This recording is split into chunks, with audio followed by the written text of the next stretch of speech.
of receivers, the brilliantly versatile James Lofton and the equally versatile John Jefferson. In this case, the throw is to number 83, John Jefferson. He is agile, he is graceful, he is fluid, he is elusive. And then, of course, maybe the best athlete in the National Football League, gifted with world-class speed, number 80, James Lofton. So for the Pack, it is offense and more offense. But for the football Giants, it is defense, a defense spearheaded by the great Lawrence Taylor, who leads the Giants in tackles. And this is but one evidence of what he can do. He is swift, he is hard-hitting, he is mobile, and he is intuitive. Right here, you'll see another evidence of his great strength. So for the Giants, it is defense. And on offense, they do have a steady-going, workman-like running back in Rob Carpenter, who gives it everything he's got. And he's proved out as the Giants' rushing leader. So tonight, it is offense in the form of the Pack against defense in the form of the Giants on Monday Night Football.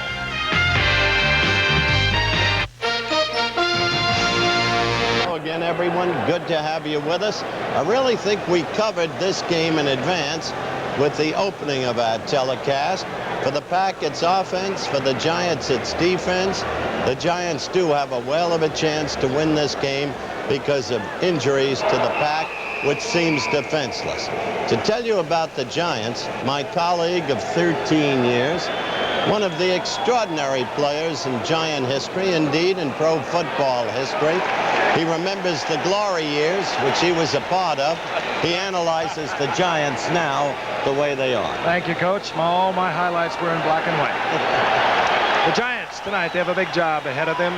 They like to move the ball on offense. They like to keep the ball away from Green Bay. They like to keep it away from Lynn Dickey and the great receivers. There's John Jefferson, there's Kaufman, and they have one of the best in the business out on the flank. And we are going to be watching them for you. But the Giants want to keep the ball on the ground, move it, run out the clock, and keep their defense off the field if they can. They're missing a linebacker. And it is a sold-out stadium. 76,000 plus. Has been that way since it opened back in 1976. Giants Stadium, one of the great facilities in the country. We'll look deep as the Giants will be receiving. Billy Campfield is back there. Of course, if you recall, a game last Sunday was Billy Campfield, who is going to try and rectify a couple of major errors that caused a 14-point swing over 12 seconds against the Dallas Cowboys. One of them, of course, a fumble on a kickoff. Set to go and get things underway. Jan Stenerud, who will be 41 years old this fall, and he is having perhaps his best year thus far, the field goal chores for the Green Bay Packers. A long-time rivalry between these two teams. This year, Green Bay solid on offense, questionable on defense. They've lost players on defense, have the Packers, while the Giants have lost players on their offense. And we'll watch Billy Campfield from the 5-yard line. Campfield out over the 15 and taken there close to the 17-yard line. Offensively, we'll watch Scott Brunner get things underway. He's had a tough season thus far. Some of that because he lacks a lot of speed in the receiving corps. Passing for 52.4%. He's got 1 touchdown. The Giants only have 3 touchdowns offensively. A couple of good running backs. Second-year man out of Michigan, Butch Woolfolk, had a good day against Dallas last Sunday. They were in good shape until the costly errors in the 4th quarter.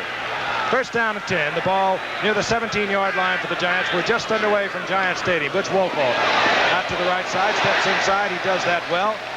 He'll get a couple of yards as he is met by Ezra Johnson. Let's take a look at the defensive unit. As you look at the front three, 2 of them, Rich Turner should not be there.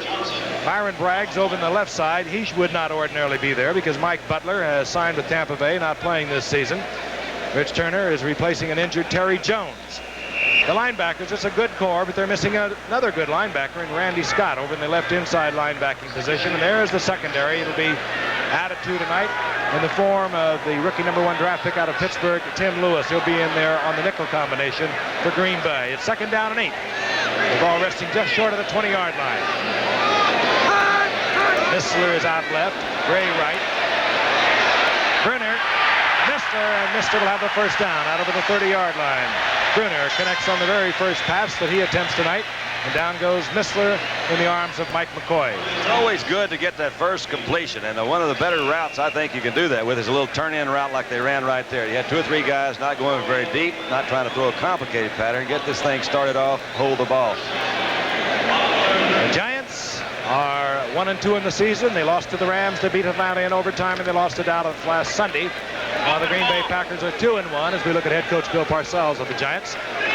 The Pack beat Houston, they lost to Pittsburgh, and they beat the Rams last Sunday in the final second of play. Woolfolk is in motion. Bruner hands off to Carpenter, and Carpenter, as he does so well, breaks the tackle. He'll get 5 yards out of something that should have been 2 yards. He's in the arms of Byron Braggs, and this is where the Packers have had a great deal of trouble. They have been poor against the rush, but they have been equally as bad against the pass. In the NFC after 3 games, they were dead last defensively, 13th against the rush, 13th against the pass. Gain of 5 by Carpenter. The ball just over the 35-yard line. It'll be second down and 5. And the 2 tight ends, Zeke Mowat, 84, Tom Mulledy, number 81, are in there for Scott Bruner.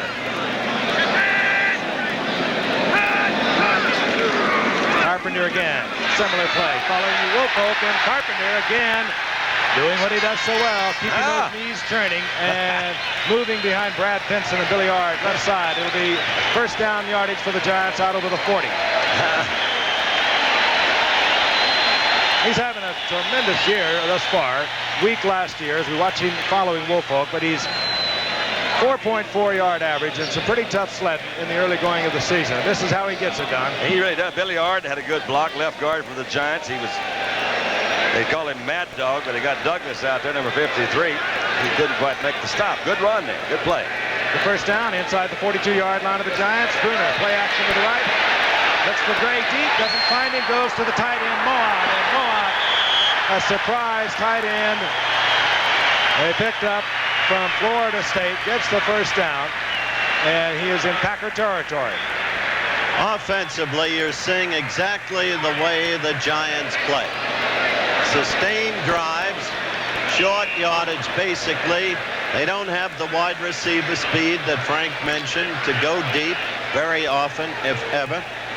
And sooner or later, it's been the habit to make a mistake during the course of the drive. First down, 45-yard line of Green Bay. The deep threat is Ernest Gray. Then we go back to Carpenter, and Carpenter, again, finding big, gaping holes in the middle, and then bouncing off linebackers for additional yardage, collects 5 more. He's close to the 40-yard line. It'll be second down and 5. The Giants lost Floyd Eddings, a deep threat, as a wide receiver. They could possibly be bringing him back next week. They lost him in a preseason game that Howard and I watched against the Pittsburgh Steelers with an ankle injury. They've lost Leon Bright, a good return man, another speedy man in a passing situation out of the backfield. He may be gone for the season with an Achilles tendon. Second down and 5. Woolfolk left side, and this time nothing there. It firms up.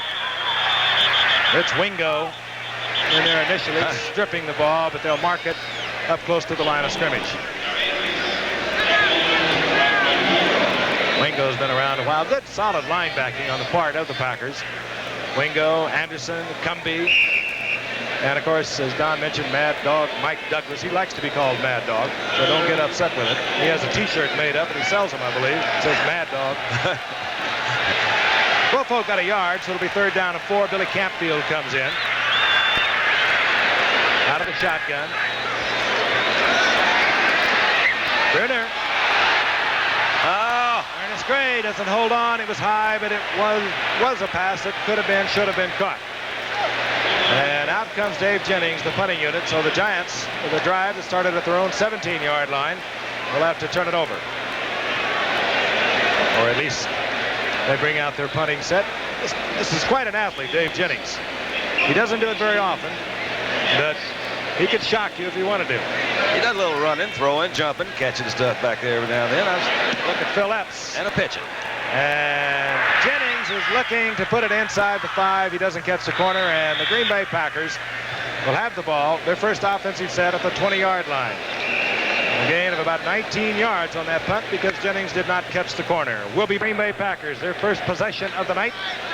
just underway in the first quarter, and Lynn Dickey, the leading passer in the NFL, brings up the explosive Packer offense. It includes James Lofton, John Jefferson, and Paul Coffman, and a fine running back in Eddie Lee Ivory. That's Jefferson in motion.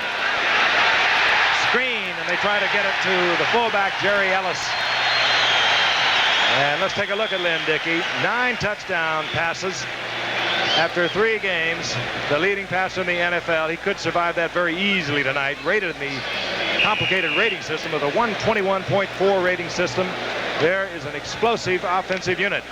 Of course, Jefferson working so well underneath, and you have the great James Lofton who can go deep and also work underneath. Solid offensive line, if not overpowering. They protect Dickey well. They have to. Eddie Lee Ivory, left side. He gets a couple of yards. Swarming Giant defense. And it's going to be moving around tonight because, as we mentioned at the top of the show, Harry Carson, an all-pro middle linebacker, is unavailable, injured reserve. So Lawrence Taylor will be working inside, we would suspect, on a 3rd down, and we'll watch for you on this situation as we look at the secondary, that they will move Taylor to the outside, where he is very good on the pass blitz. This is where the Giants are exceptional. Bart Starr told us today in the production meeting they're as good as he's seen in disguising their defenses. They did it again, didn't they? Yep. Confusing. And Lynn Dickey wants timeout. He didn't like what he saw. We'll be back in a moment. To tell you what we have already told you, that they are off to an explosive start, these Green Bay Packers. They do have a problem, however. Take a look at this. As you would say, Don, it's time to get the mint jelly a little closer to the lamb. That's right. 3rd down and 8. The Packers had to use a timeout.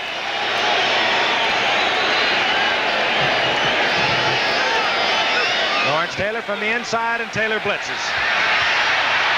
Dickey, wide open is Lofton, and he's out over the 45-yard line to the 47. And Dickey, this man has been banged around, unbelievable injuries, had to wait a long time until Lofton cleared. It was a deep pattern he ran of 26 yards.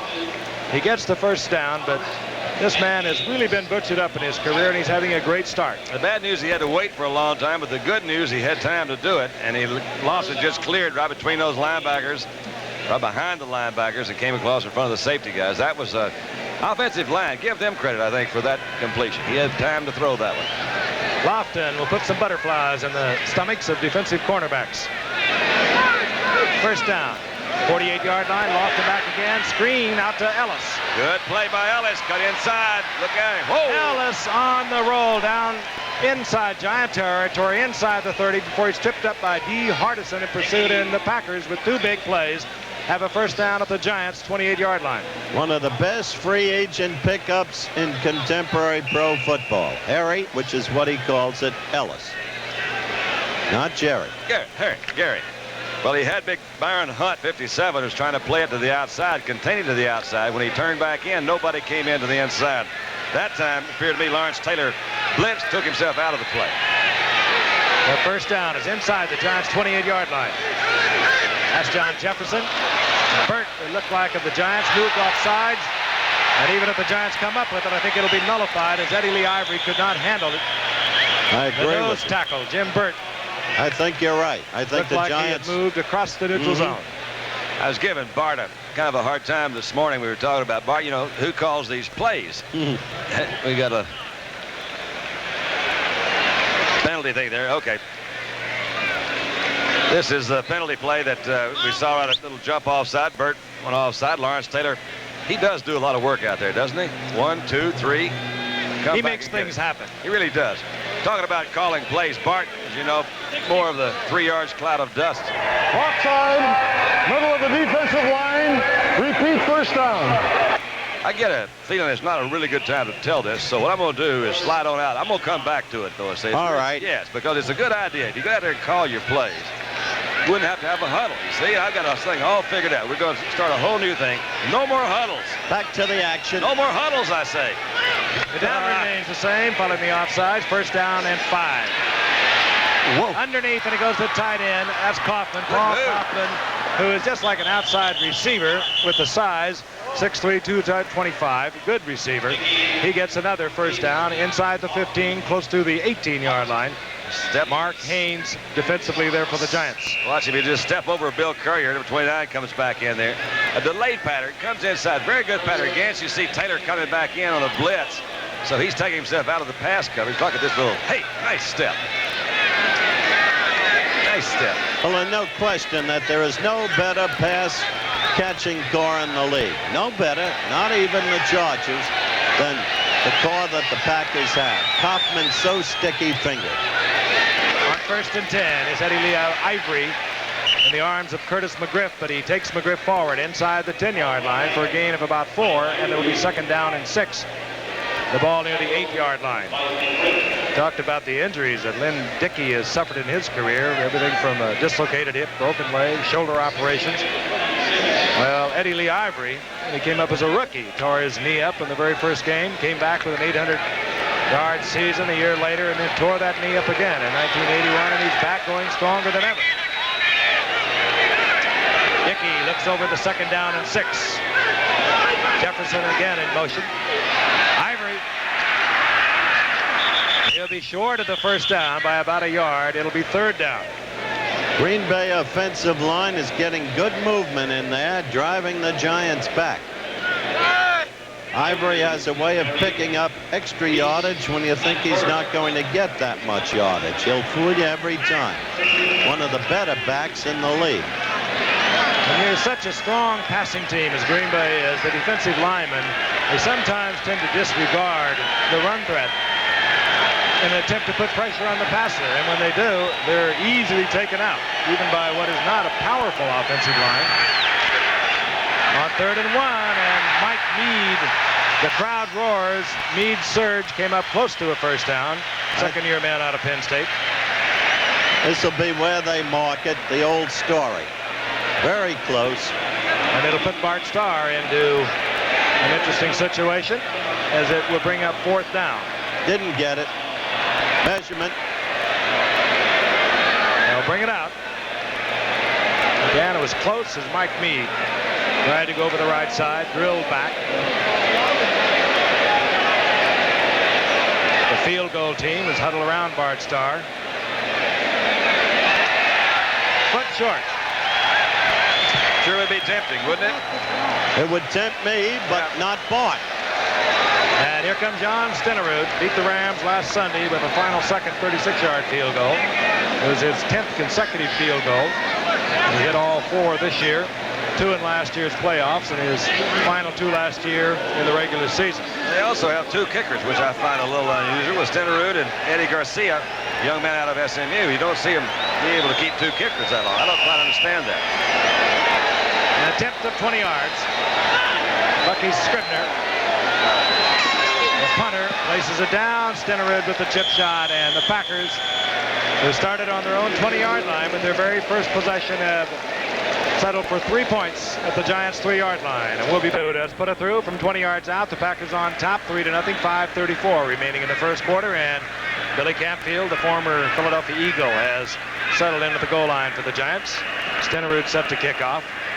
He might have lost a few yards in distance, but he has not lost much in accuracy. Campfield again at the 5-yard line. Campfield this time gets around the corner, out over the 20-yard line to the 23-yard line. College football coming your way once again this Saturday here on ABC, live at 3:30 Eastern Time. Undefeated Arizona, who will probably be ranked 3 this week, takes on Joe Cap's unpredictable California Golden Bears. They play like he did. And Wisconsin takes on Northwestern, who defeated Indiana last week. Miami of Florida, fresh off their shutout of Notre Dame, takes on Duke. And their star quarterback, and they've got a good one, Ben Bennett. Also Tulsa gets Oklahoma State. Check the listing for the time and the game in your area. College football here on ABC this Saturday. First down and 10, 21-yard line for the Giants. Rob Carpenter, single setback. Missler in motion. Carpenter changes directions, runs into a lot of pesky Packers. Johnny Gray coming up there from the strong safety position, held Carpenter to a 1-yard pickup. Wingo's always pretty close. He's a good linebacker. Cumbie's not a bad linebacker. They've had the guys that's been hurt, Frank mentioned earlier, and that I think that's the thing that Bart mentioned today. They're not deep. He said their front line players are all good. They can't really afford to have anybody hurt. Missler's left, top of your screen, is the man who represents the speed at the flank for the Giants. That's Ernest Gray. Everyone in the pattern. The blitz is on, and Bruner gets it to Moa. All right, he makes a diving catch, and this was the rookie free agent find out of Florida State, who is a tremendous blocker, and that time it shows that he can handle the receiving end of it. John Anderson, linebacker, had him well covered. Bruner's got a little pressure, danced out there. Nice catch, good concentration. Stretch out there and get that one. Hold on to it. Nice going, Zeke. Scott Bruner, his father, is the backfield coach for the Green Bay Packers, and he's watching his son perform for the opposition tonight. It's got to be a strange feeling, don't you think? Yep. The first down for the Giants inside the 44-yard line. Bruner looks over. The four-man set by the pack. Bruner switches off quickly with a good move to Ernest Gray. He was looking deep for Wolfett, who was out on the flank. He finds Ernest Gray for a pickup of about 7 yards. That's so pretty. I love to see that. You come back, you got the first one covered, be able to react very quickly and come back, hit that secondary receiver. He really was trying to come back to the right. You see his head going over here. Want to go deep? Now zip. You know where those guys are. Of course, that's what they do in practice and training camp a lot. They run those alternate routes. Good pickup. Giants pecking away once again. The first down near the 48-yard line of the Green Bay Packers. This is Carpenter. Looks to the outside, and he runs right into Rich Wingo. Yeah, Wingo covers some ground in there. He's about a yard short. Yeah. Rich Wingo out of Alabama. Carpenter is a really good, the old cliche again, a good slashing type runner. He can get goals in the right direction. He can make a little step here. He doesn't have a lot of real good quickness or burst of speed to leave somebody standing. Oh, he gave the Giants a shot in the arm 2 years ago when he really helped them to the playoffs for the first time in about 18 years. Tough kid, really is. Oh, he is. He was expendable when Earl Campbell came to Houston. There's a good first down. That will be the first down as Rob Carpenter again, using his 230 pounds, surges forward to pick up the first down. He's close to the 45-yard line. As you said, pecking away. Another typical Giant drive. Let's see if they can finally execute, get some points on the board. Right at the 45-yard line, the Giants down 3-0 here in the first quarter. Rapidly moving first quarter. 2:08 remaining. That's Missler in motion. We'll watch Carpenter again. This time he breaks the tackle by Wingo and pops it inside to the 35-yard line and gets another Giant first down before Mark Lee takes him there. He came in with about 260 yards, and he gets those yards this way. I mean, he's a tireless worker, too. You can give it to him all night long if you want to. I think this is Missler. You couldn't really see it. Missler had a pretty good block in there on Douglas to kind of open it up right there. Good move by Carpenter, though. He did kind of just roll in and around and pick his way. 34-yard line. The first down for the Giants.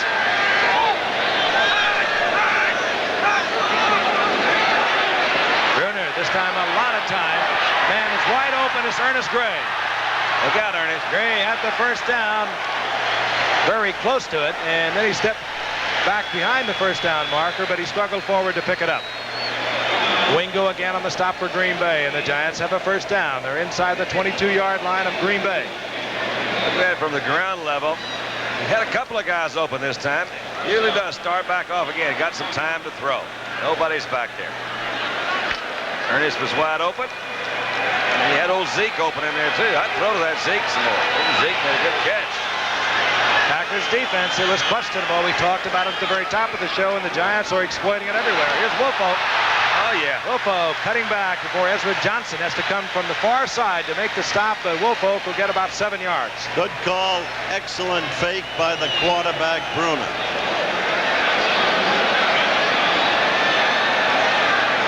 Wolfark, of course, broke all the rushing records up at Michigan a couple of years ago. He's a New Jersey born and bred football player playing almost in the shadow of where he was born. Great track star at Michigan, and he gets the first down as the final seconds expire here in the first quarter. So Woolfolk at 7. And Scott Bruner brings the Giants up to look over the Packer defense with a 2nd down and 3.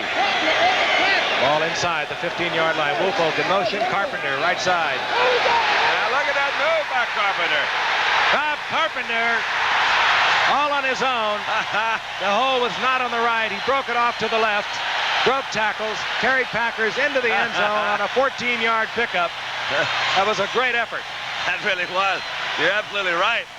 You watch the plays designed to go over here. There's nobody. Wait a minute. Everybody's home. Take it to the outside. Hit it to the barn, Rob. And he breaks the tackle of Maurice Harvey. You gotta love it. And the Packers have taken the Giants have taken the lead. He's having a big night, Robert. 8 rushes for 47 yards. Ali Haji Sheikh. Bruner places it down, and the Giants lead 7-3. Opening moments of the 2nd period, and Rob Carpenter, who has had big games in all 3 of the previous games, is having another one tonight, and we'll be back in a moment. Wanted to do. They wanted to use up the clock. They wanted to put points on the scoreboard, but they wanted to keep the Packers offense off the football field. Haji Sheikh kicks off. It's a short kick and is taken by Johnny Gray. There's a scramble. That ball was loose for a moment. I think they blew it down though. About 17. And is covered. The Giants will have a 1st down when they blew the whistle up near the 18-yard line. We'll be back in a moment. First time here in the 2nd quarter. Giants out in front, 7-3. Then Dickey brings them up. Single setback is Eddie Lee Ivory, the 1st down, 18-yard line of the pack. Jefferson in motion. This is Eddie Lee Ivory. And Ivory hurdles forward for a couple of yards, tripped up, sprawls to the 20. It'll be 2nd down and 8. Brian Kelly defensively there for the Giants. Well, if that's true, they'll have a scoop. First quarter statistics. Time of possession, the key element here, because this is exactly the game plan of Bill Parcells. And you see the total yards edge the Giants have. Keep the ball away from the Packer offense. The ability to throw to Lofton, to Jefferson, and to Kaufman. On 2nd down and 8, Dickey is back. And it's complete. It's Lofton. And taken out of bounds at the 25-yard line. The strong safety for the Giants, Bill Courier, was there, short of the 1st down by about 3. It'll be 3rd down and 3. And you notice Dickey, when he comes up, he's looking around for Lawrence Taylor. And Taylor has been lining up inside left, inside right, and then on passing downs has been moving to the outside. We didn't see the flag, but there is a penalty. The referee tonight is Gordon McCarter, and it's going to work against Green Bay.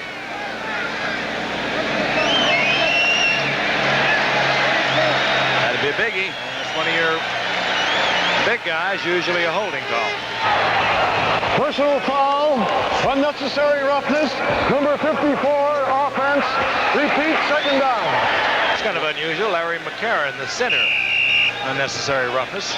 He's a steady one, too. Been around a long time. Very constant player. Made his 108th consecutive start tonight, did Larry McCarron. 2nd and long for Dickey. Eddie Lee Ivory.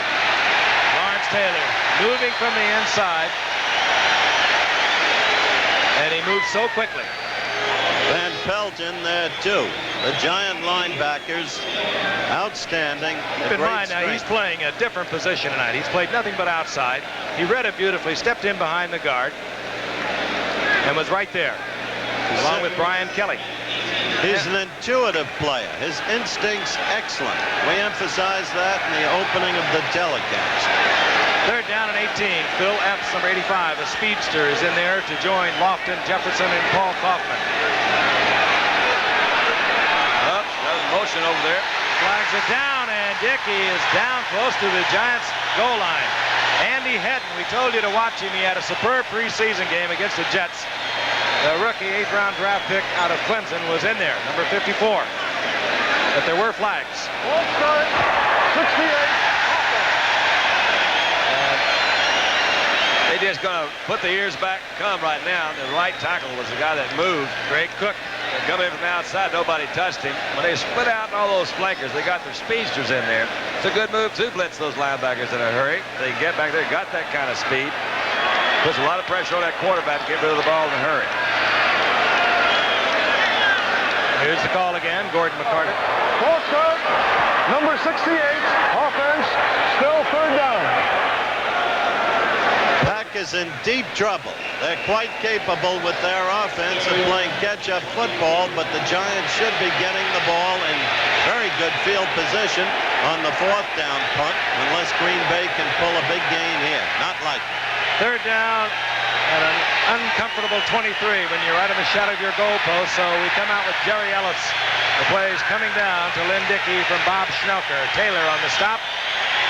Partisan crowd loves it as the Giants should get the ball back in good field position. It's 4th down. They took them all there, didn't they? A couple of penalties, of course, entered into it, but they started that drive at the 20 and wound up about the 10. Bucky Scribner, an 11th round draft pick out of Kansas, in to do the punting. He won the job in training camp, replacing Ray Stakowitz. Dropping for the Giants, Beasley Reese. And he's inside Packer territory near the 47-yard line. I love all this. Nose is out there. Yeah, look, well, I'm going to take that guy. Well, wait a minute, he moved. It's my man. Left-footed kicker. End over end, and Beasley Reese will have a lot of field in front of him, and he bobbles it at midfield. Beasley. Flags are down. Could have a clip.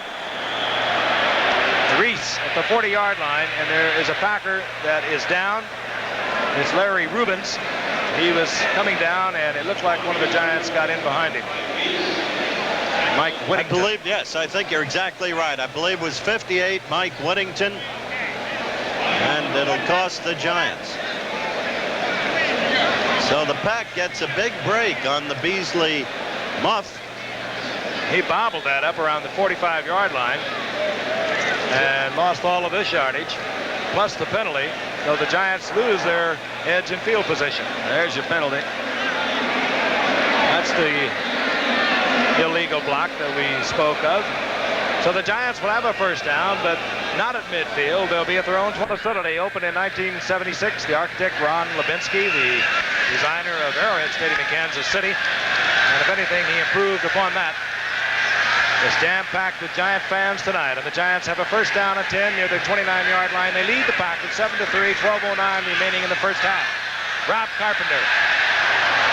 And this time he cuts back and he runs into trouble in the form of Rich Wingo once again. He'll lose a couple of yards. It'll be second down and 12. Wingo got him, but in fact there was shabby tackling earlier when he could have been felled further back.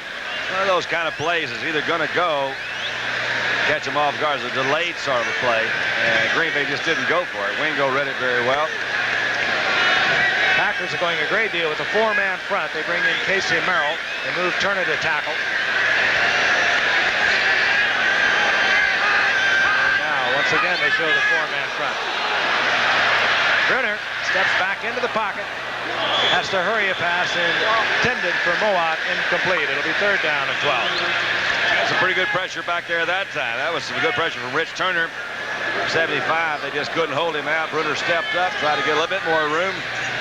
No place for him to go. He was all dressed up and no place to go. Giants have got themselves into one of those quarterback controversies. They got into it in the preseason. They've got three of them. All of them performed just about the same in preseason. They have Jeff Rutledge, and of course they have Phil Simms, the #1 draft pick of a few years ago. But Brunner caught the eye of Bill Parcells. He's been the starter.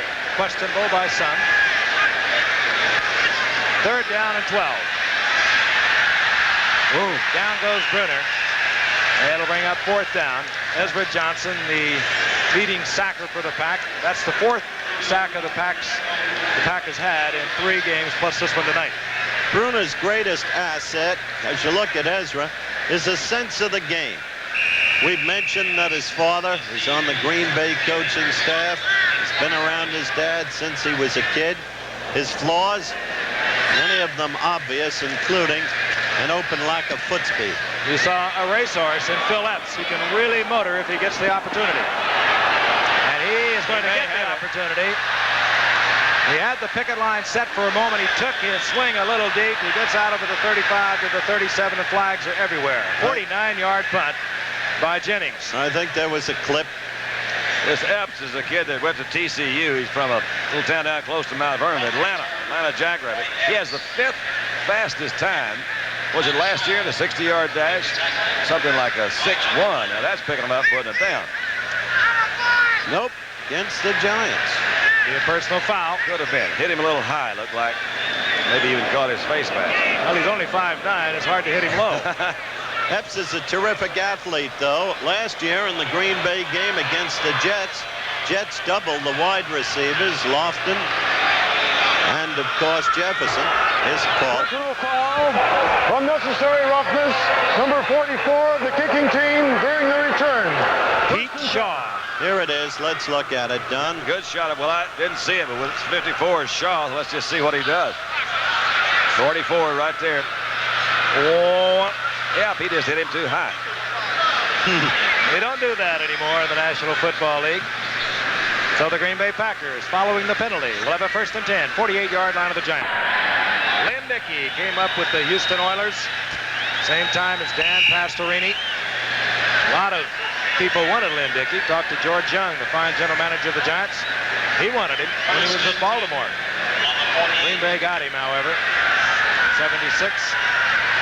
He's had a hard time getting into the lineup because of injuries, but he has been hot this year. He looks over 1st down and 10. The ball at the 48-yard line of the Giants. That's Jefferson in motion. Lofton in front of Terry Jackson, and he's up close to a 1st down. May have stepped out just before he picked it up. Really can't fault Terry Jackson. I mean, he's out there, got no help at all. He's not going to let Lofton get deep, so that's a pretty easy completion out there in front of him. Twice earlier, Starr had 85. Philip Epps in there as, in effect, the 3rd wide receiver to go with Lofton and Jefferson. That's the tactic he used to produce 2 touchdowns to Epps in a losing effort last year against the Jets. Let's watch and see if he does it again. Well, he'll have him in there. He couldn't have him in that last series because they were Too close to the goal line. But he caught 10 passes a year ago and averaged just under 23 yards of reception. Blazing speed to go with Lofton and Jefferson. Yes, Lofton gets the 1st down. They have marked it inside the 38-yard line of the Giants. We're in the 2nd quarter, 10:46 remaining. The Giants on top 7-3.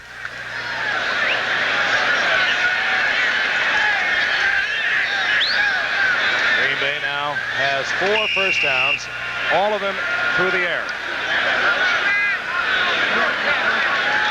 Bob Schnelker, who calls the plays for the Packers, has the 2 tight ends in now, Paul Kaufman and Gary Lewis. Great athletes.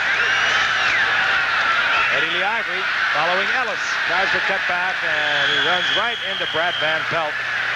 One of these fine defensive linebackers for the Giants, and a veteran indeed, 11 years out of Michigan State. Did a great job, Van Pelt did, of just stringing that play out, not letting him turn, just keeping his feet, keeping the blockers out there in front. You're going to get some help from the inside. These guys, what is Van Pelt, 32, something like that? They're getting up there a little bit, but they really do have some great experience. Carson, of course, is not playing tonight. Van Pelt's been around for a while. Both Brian Kelly and Van Pelt, 11 years. Passing situation for the Packers.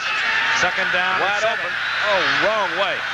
And Dickey gets it into Jefferson. And Jefferson, in the arms of Brian Kelly, gets the 1st down around the 20-yard line. You were looking at James, weren't you? Well, he had Paul Kaufman. That was wide open coming across, too. 82. I thought that's where he was going to go first.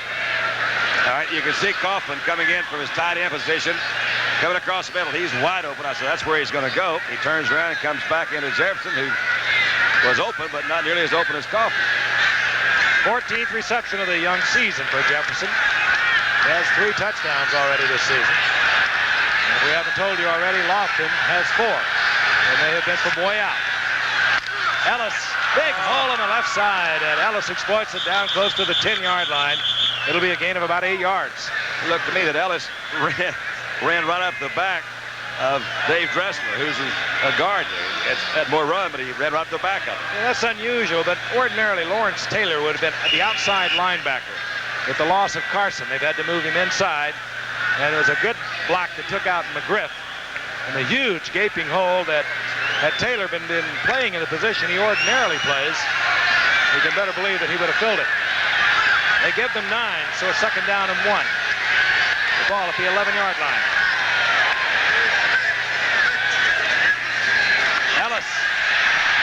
Ellis in trouble.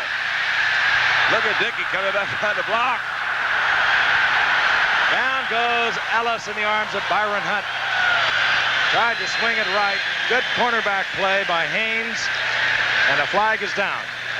Coaches hate to see a running back stop like that, make another cut, particularly if he doesn't go anywhere. And on top of that, they got a holding penalty. Yep. Now you'll get the holding when your running back reverses directions because the offensive lineman feels the pressure release as the defensive man plays the runner, and they instinctively grab and they hold. Option being discussed with Brian Kelly, the veteran team field captain for the Giants. I would think they'd refuse the penalty. The down used up. Holding number 64, offense, decline. Sure. Third down. Sid Kitson, number 64. Watch him. Start out again. They had a little delayed move trying to get to the outside. Another good play. Look at Van Pelt. He got him down for a 3-count drop. Yeah, but look, there's Mark Haynes, 36. Frank was right about that. It was just a great team defensive effort. That was, but Van Pelt was the one that started it. Giants want to take the down away. It's third down and 11. Epps is in there. He's in the slot, number 85. Dickey looking deep, and he fires, and it's complete. It's Jefferson. He'll be short of the first down. It'll be decision time again for Bart Starr. Second time around for Bart. The first time he needed less than a yard early in the contest. Elected to take the safe way of the field goal. He needs less than a yard once again. Knowing Bart, I think he'll make the same decision again. Well, he's awfully close. I would go for it again. I'd go for it. Yeah.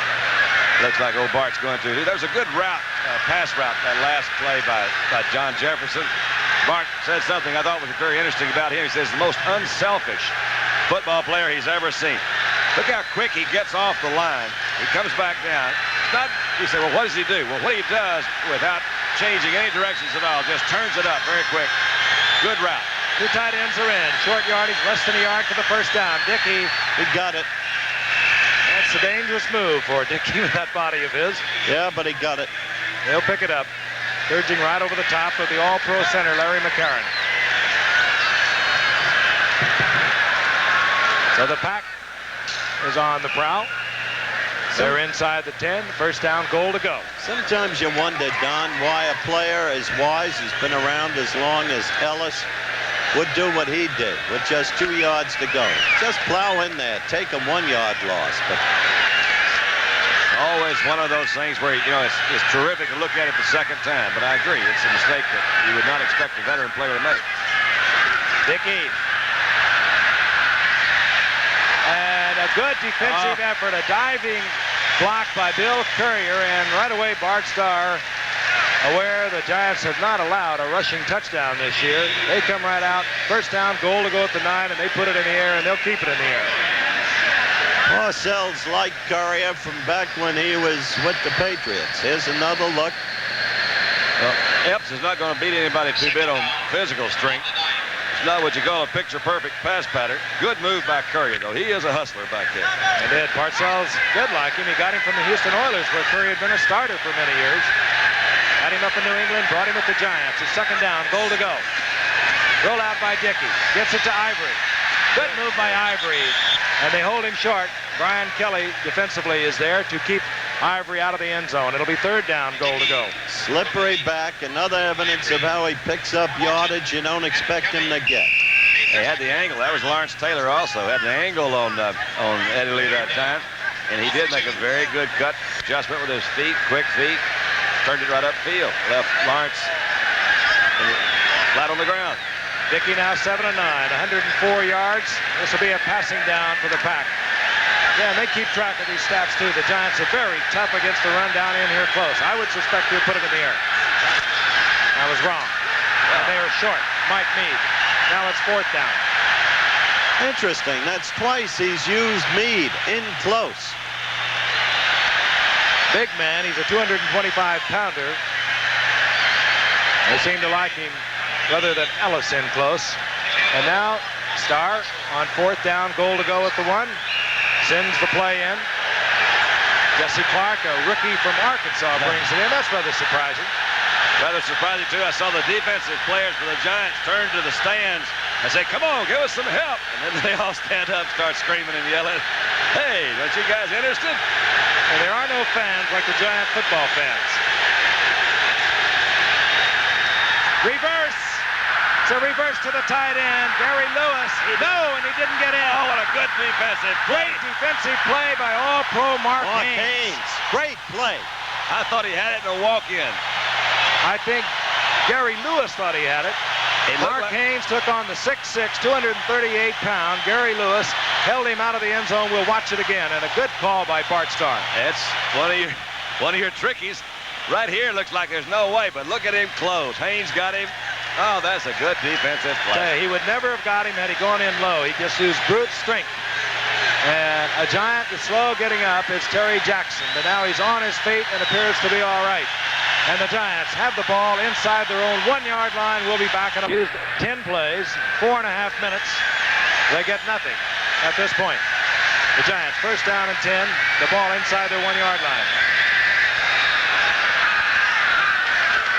Looking for breathing room, and Carpenter gets it over the left side, out over the 5 to the 7.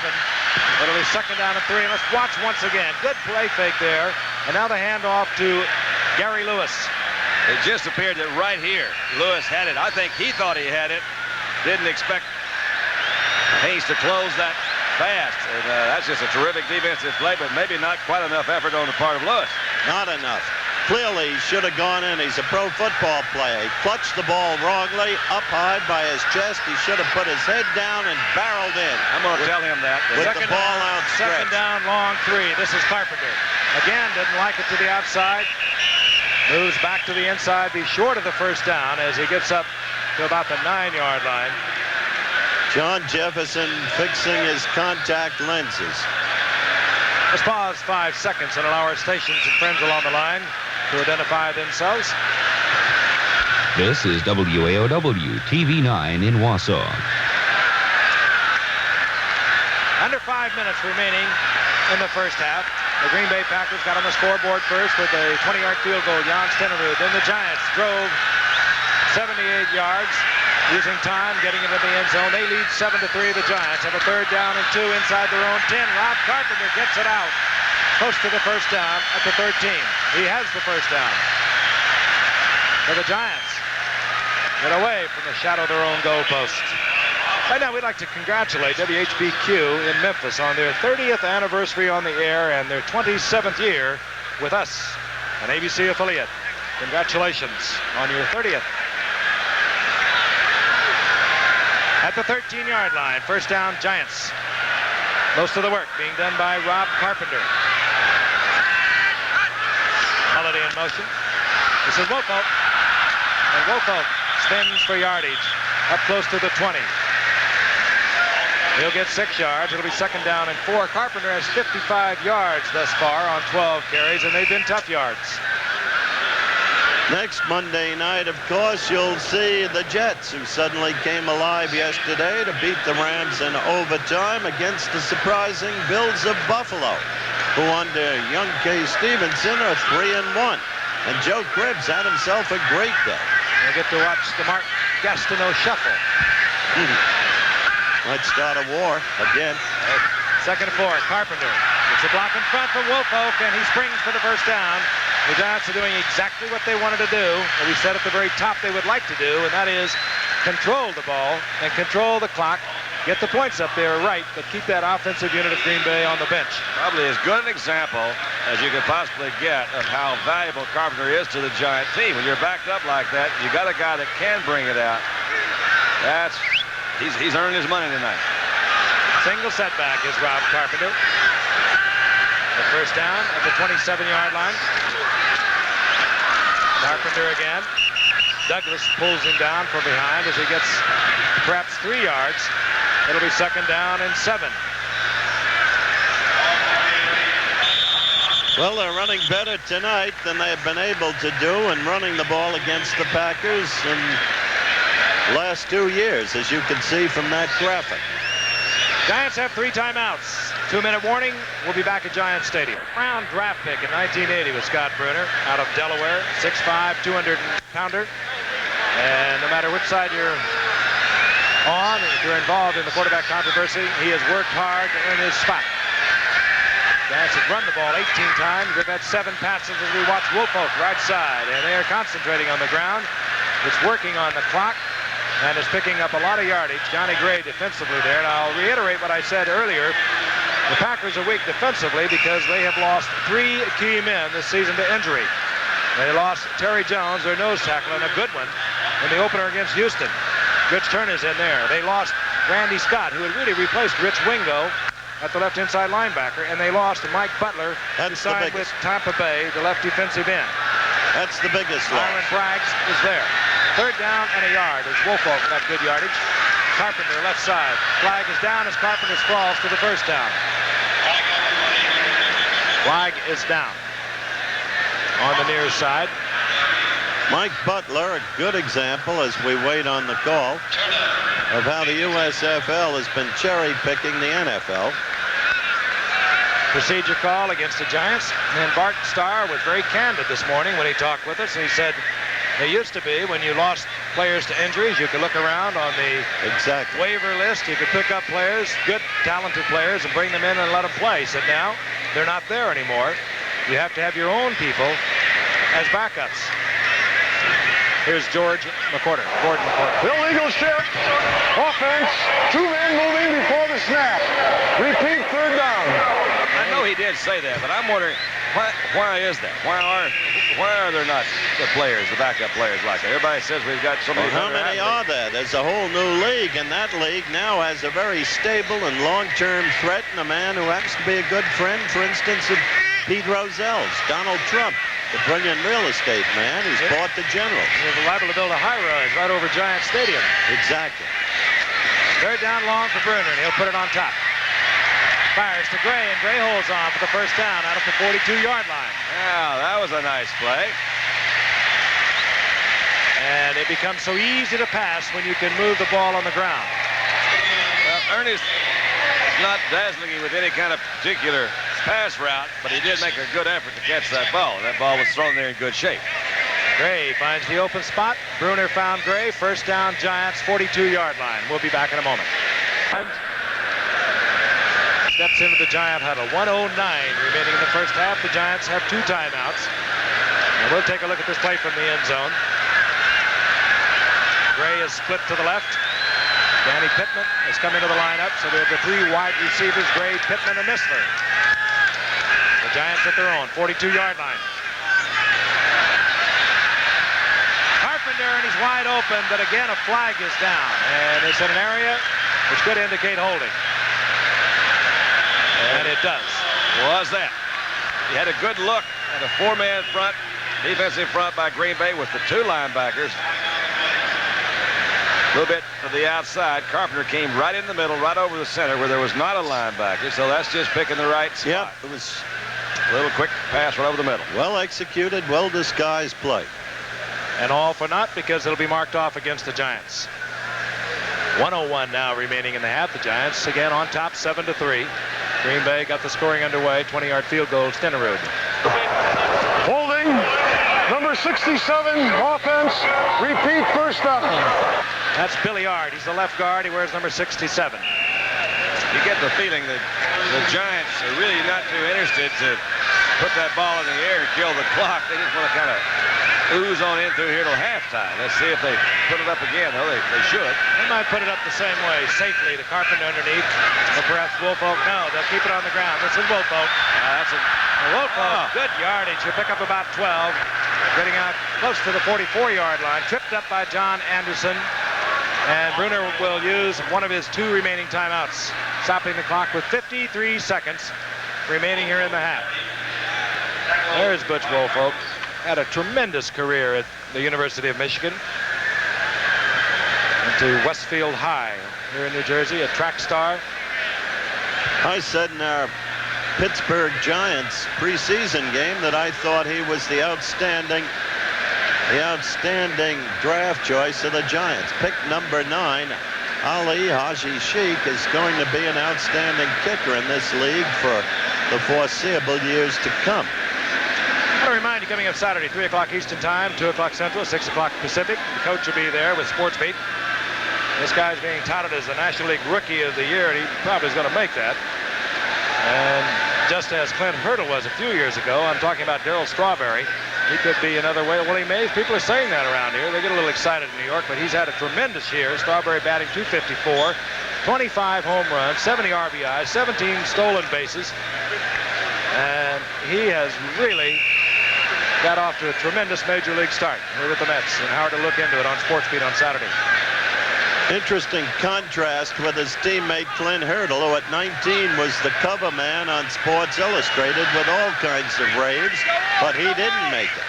One timeout remains for the Giants. They have a 2nd down and 8. We'll look at it from our end zone camera. You see the blocking, and Bruner somehow gets out of the traffic. Trying to get the ball deep, and it's going to be picked off. Mark Murphy stepping in front of Danny Pittman with 42 seconds remaining in the half. Just what Parcells did not want. They may not call this an interception. I believe they are bringing it back. But if he did, bring it back. He got off lightly here.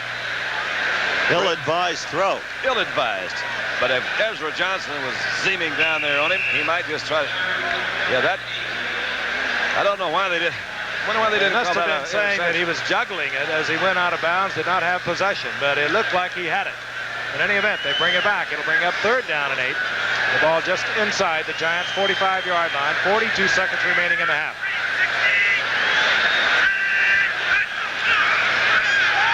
They won't do that again. We'll go to Woolfolk. Good running by Woolfolk. And Woolfolk inside the Packers' 40-yard line. Seconds ticking away, and Bruner will use the Giants' final timeout. Not sure that he shouldn't have brought his offense up there. Killed it with an incompletion, and then talked it over because now the Giants will be unable to stop the clock. 19-yard pickup. The 1st down is at the 37-yard line. We'll be back after this message from the National View by James Lofton, the great receiver for the Packers and the National Football League. On 1st down, the Giants have no timeouts remaining. They have a 1st down inside the Packers' 37-yard line.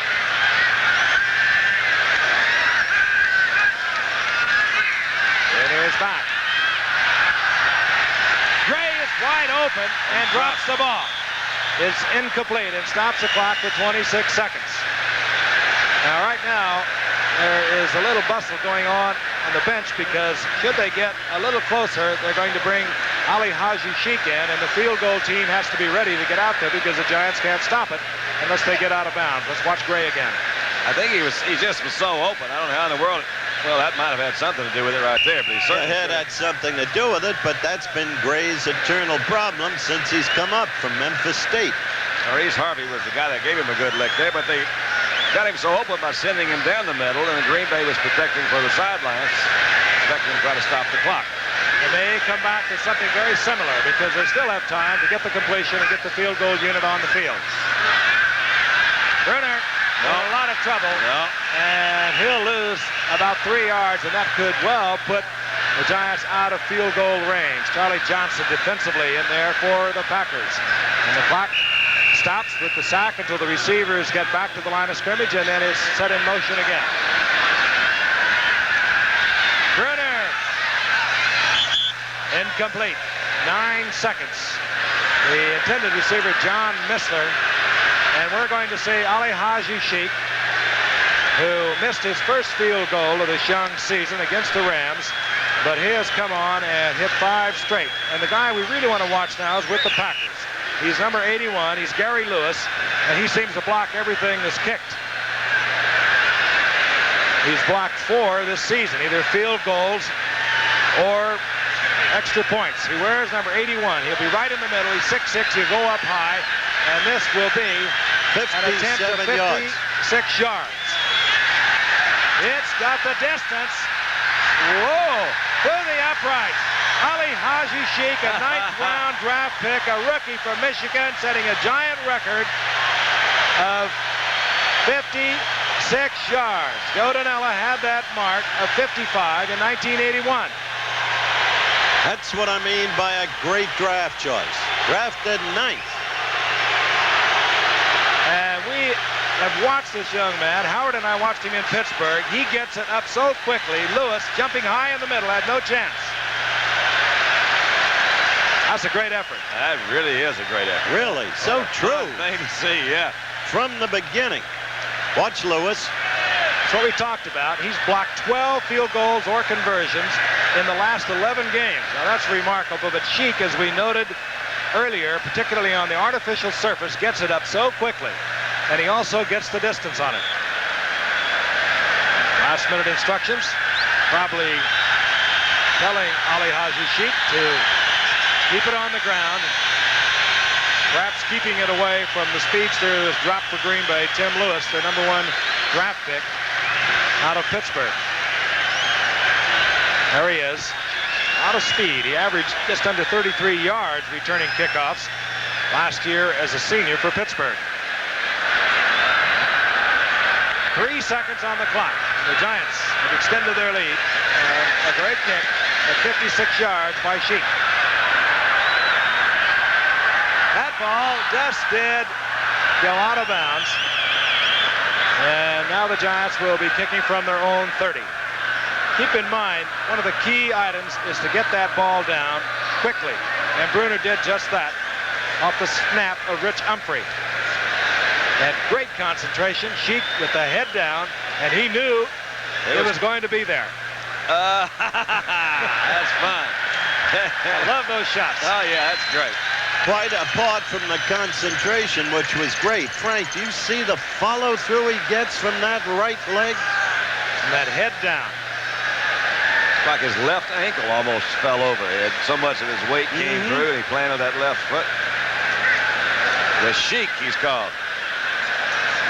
So Ali Haji Sheik, the rookie 9th-round draft pick from Michigan, has now hit 6 straight for the Giants after missing his first one in the opener against the Rams.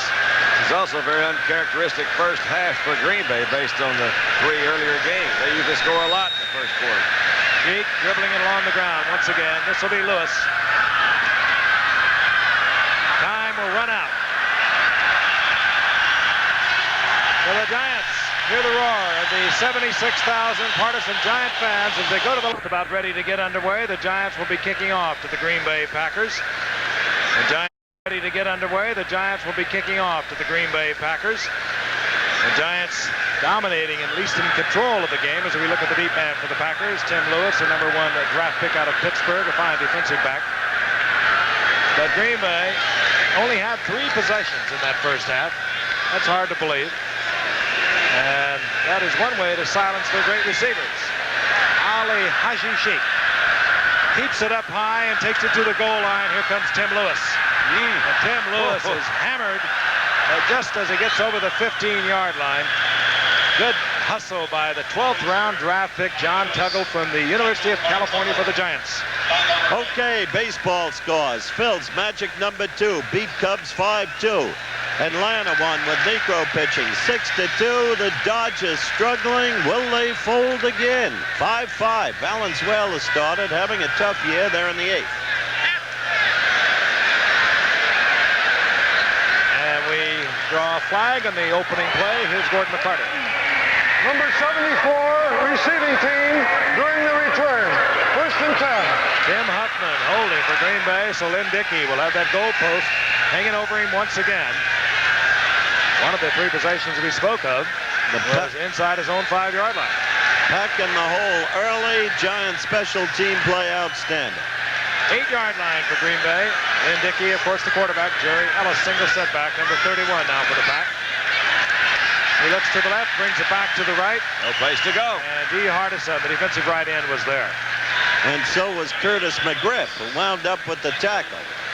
Playing a good game. Shoulder hurt. There he is. He put it through for 56 yards out. New Giant record. You gotta love it, Hodge. Yeah, way to go. All right, in the first quarter, time of possession, the key statistic, Giants in control. Same thing at halftime, the rushing yardage, big difference. Ellis got got 3. It's 2nd down and 7 for Dickey.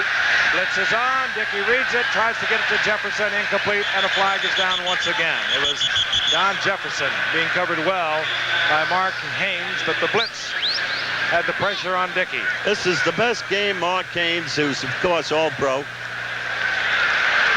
Personal foul. Foul against Green Bay. Yeah, I think somebody hit Courier when he was trying to come in from his safety position. Looked like they just reached out and popped him one. As I was saying, Mark Haynes, number 36, having a simply terrific night. That touchdown-saving tackle on Lewis. Well, Lewis's efficiency could have been questioned, too, in fairness.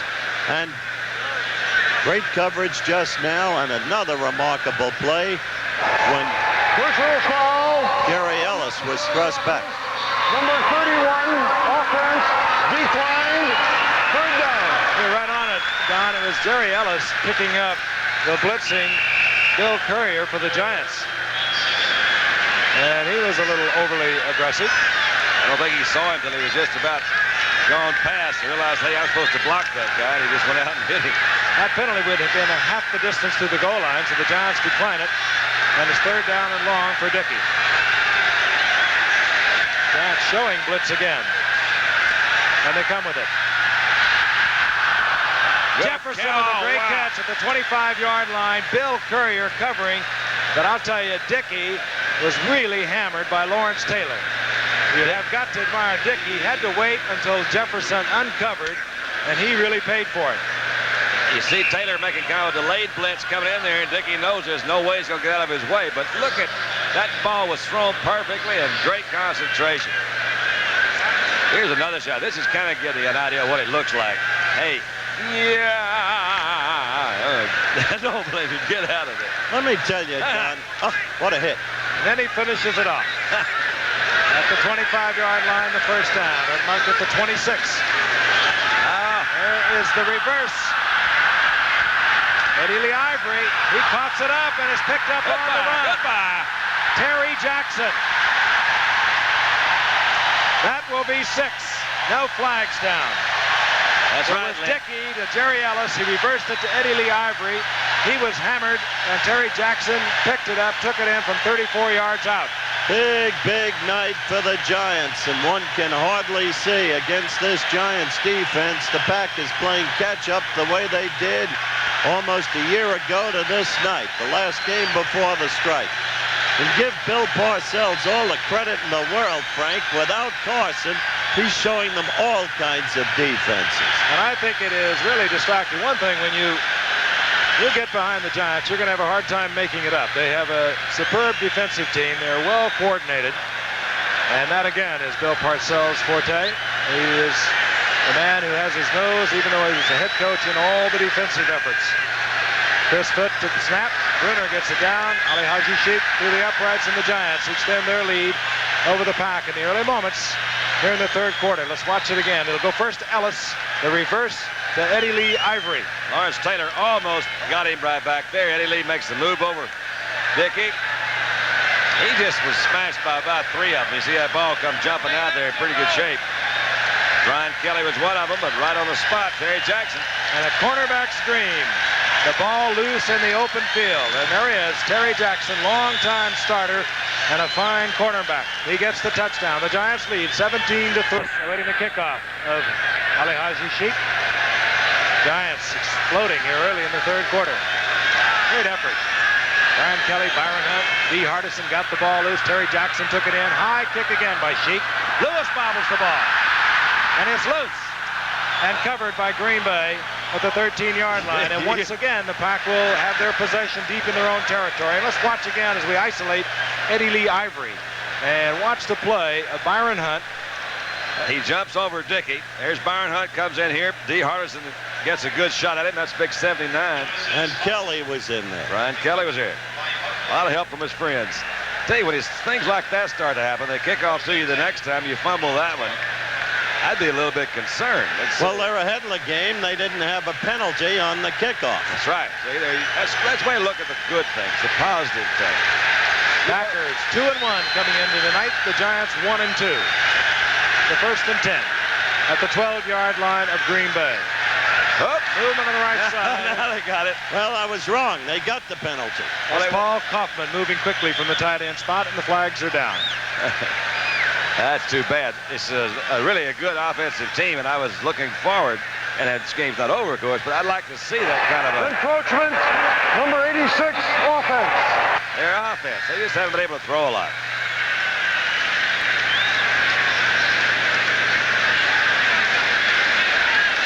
Well, that's an evidence of the excellence of the Giants' defense. They were able to run it. Well, you're not able to run against them. That's the whole point right there. Yeah, That's the and point. the fact that the Packers are not known for their running game anyway certainly is evident tonight, but they haven't been passing that well either. First down, 15, following the assessment. Green Bay back where they've been all night. Jerry Ellis, and now you get the swarm as all the Giant defensive players want to get into the act. And that's what happens, too. Once you see you start to intimidate a team, and I think that really is what's happened. Packers have moved the ball freely up and down the field in their previous 3 games, moving it for 41 points against Houston. They did the same thing against Pittsburgh in that game. Lofton alone had 3 touchdown passes. And then they beat the Rams with a comeback effort last week, but they were always able to move the ball, and they are not moving it at all tonight. There was a loss of 3, a second down and 13. Dickey gets it to Kaufman, and Kaufman will have a first down, and they do not want to go to sleep on Green Bay because they can come back ever so quickly. He's out to the 32-yard line. In the Pittsburgh game, I spoke of Lofton. He had touchdown receptions of 71, 73, and 12 yards. This is a pattern that we saw pointed out earlier in the first half where Kaufman was wide open. Not as open just then as he was in the first half, but it is a good pattern, a crossing pattern. They're trying to double those 2 outside guys. I can't say I blame them, Lofton and Jefferson, but they can't double everybody. So Kaufman should be a good receiver for him. Breathing room now for Lynn Dickey. First down and 10, 33-yard line. Boy, he had Kaufman open Tries again. to sneak it into Eddie Lee Ivory, and it's almost picked off by Terry Jackson. It'll be second down and 10. And you're right, Don. Kaufman was open. Dickey picked out Ivory, focused in on him, and did not come off it. That almost looked like it was going to be like a delayed screen or something. You see the offensive line trying to get out there as quickly as they could. But that ball was maybe the poorest one that Lynn's thrown tonight. It was behind him.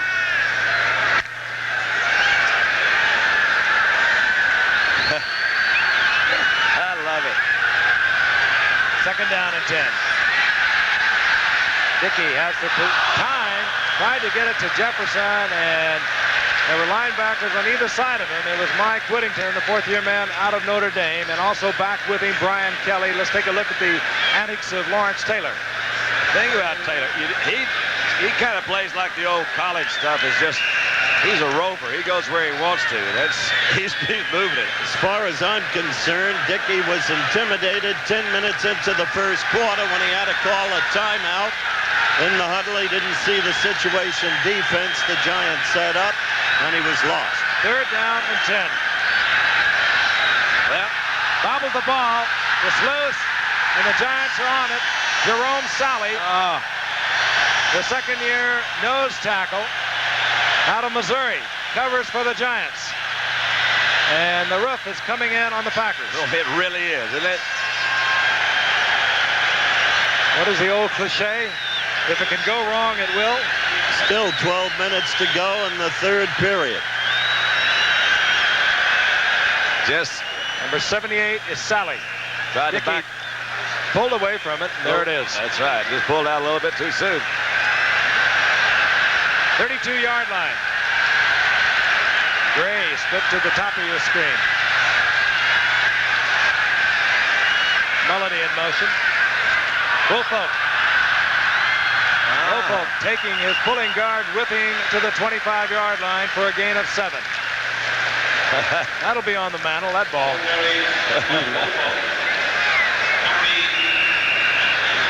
Gain of 7 by Woolfolk to the 25. It'll be second down and 3. Bill Parcells, who suffered through a Dallas game a week ago. Fourth quarter, they were down by 1. And in 12 seconds, they were down 28-13. An interception and a fumble on a kickoff. This is Carpenter.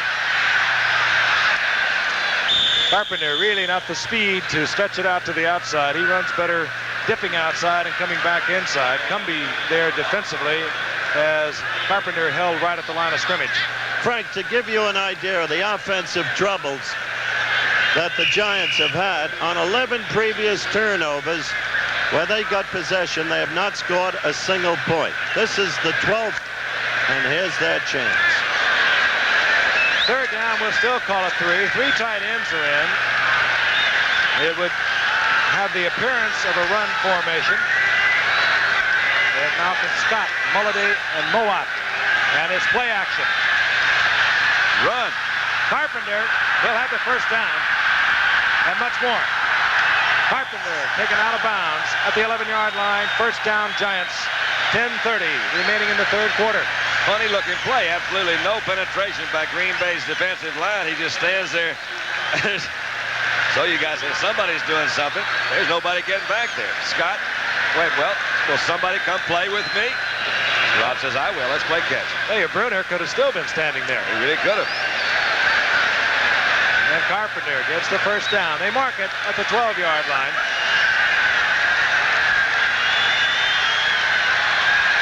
Giants in overdrive so far.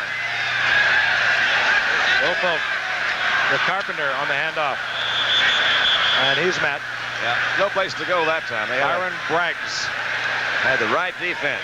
Not enough guys to block over there. And there is a Giant who is down. I always like to wait until we can pick up the number. Yeah, I think it is hard to tell. J.T. Turner, number 68, is the injured Giant. And he'll receive treatment as Bill Parcells looks on. 10:14 remaining in the third. J.T. apparently all right, assisted off the field. He's been replaced at right guard by Kevin Belcher, a 6th-round draft pick, a rookie out of Texas at El Paso. Second down and almost 10. Missler in motion. Wow. I think they had that one, Red. I'll tell you, the blitz was on, the safety blitz. It was Maurice Harvey, and he couldn't avoid Butch Woolfolk. Butch says, I sure am sorry about that, too. The ball, Woolfolk and Harvey arrived at the same instant. And it was fortunate for the Giants that Woolfolk could even hold on to it. There's a loss of 4. It'll be third down and long, third down and 13. The ball at the 15-yard line.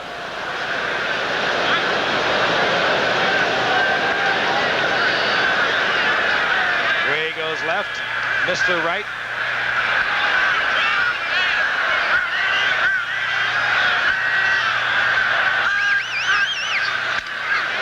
Bruner has everyone in the pattern.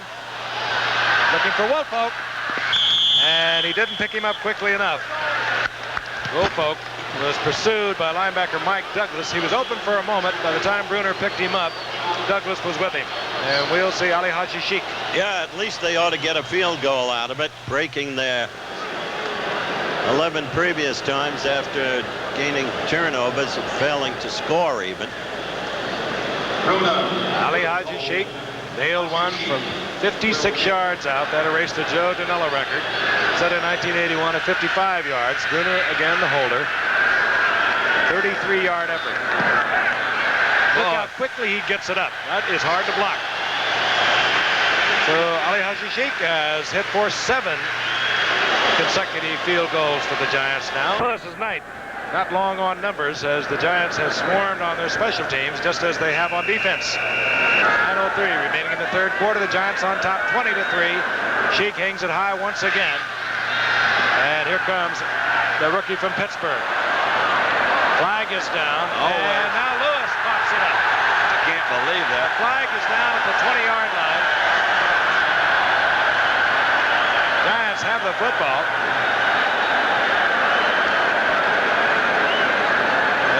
Is referee Gordon McCorder. And there is an injured Packer.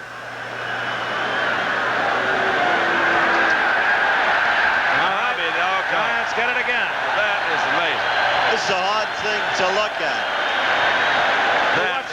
this fumble from the reverse angle. But this is a hard thing to believe. The Green Bay Packers. Remember Vincent T. Lombardi in the glory years? There he goes down. Mark Haynes, the first hit. He gets away from that. It just came out. Mike Whittington on the tackle, and that just came loose when the elbow hit the ground. Totally intimidated team. No question about it. So the Giants will have a first down at Green Bay's 30-yard line. They came into this game knowing they wanted to control it on the ground. They have done that. They have dominated and by moving the ball on the ground, and they have swarmed all over the pack on defense. Herr Coryell must be looking at this with great interest, Frank. He'll be coming here next Sunday to face the Giants. Woolfolk in motion, and Carpenter follows him. Carpenter's bowling his way inside the 20. He's close to another first down. I only wish Bob Ledbetter could be here tonight to see this great performance by the Giant team as you look at this end zone replay. He did have him safe place to run, didn't he? Look at that hole out there. There's just like you draw it up. On his 49th birthday, Coach Ledbetter, part of Bill Parcells' staff, was struck down with a stroke, and he's fighting for his life in the hospital right now. We wish him every hope and prayer for his recovery. That's Carpenter once again. He had 91 yards, and he'll pick up 3 more. Incidentally, the commissioner has restored the 4 suspended players involved in, admittedly, in drugs. Junior Miller, Greg Stemrick, Ross Browner, and Pete Johnson, the latter 2 of the Bengals. Junior of the Cardinals, Stemrick of the Saints. Commissioner, having talked with the players, says they've had sufficient punishment. Second down and 7. Carpenter bounces off another tackle. And down he goes in the arms of Ezra Johnson. And I mentioned that over and over that the Packers are playing with secondary men. They lost Terry Jones. They lost Mike Butler, the defensive left end. And, of course, Ezra Johnson had hurt his knee rather severely in preseason. Now he's coming back to form. We're going to pause 5 seconds and allow our stations to tell you who's bringing you the game.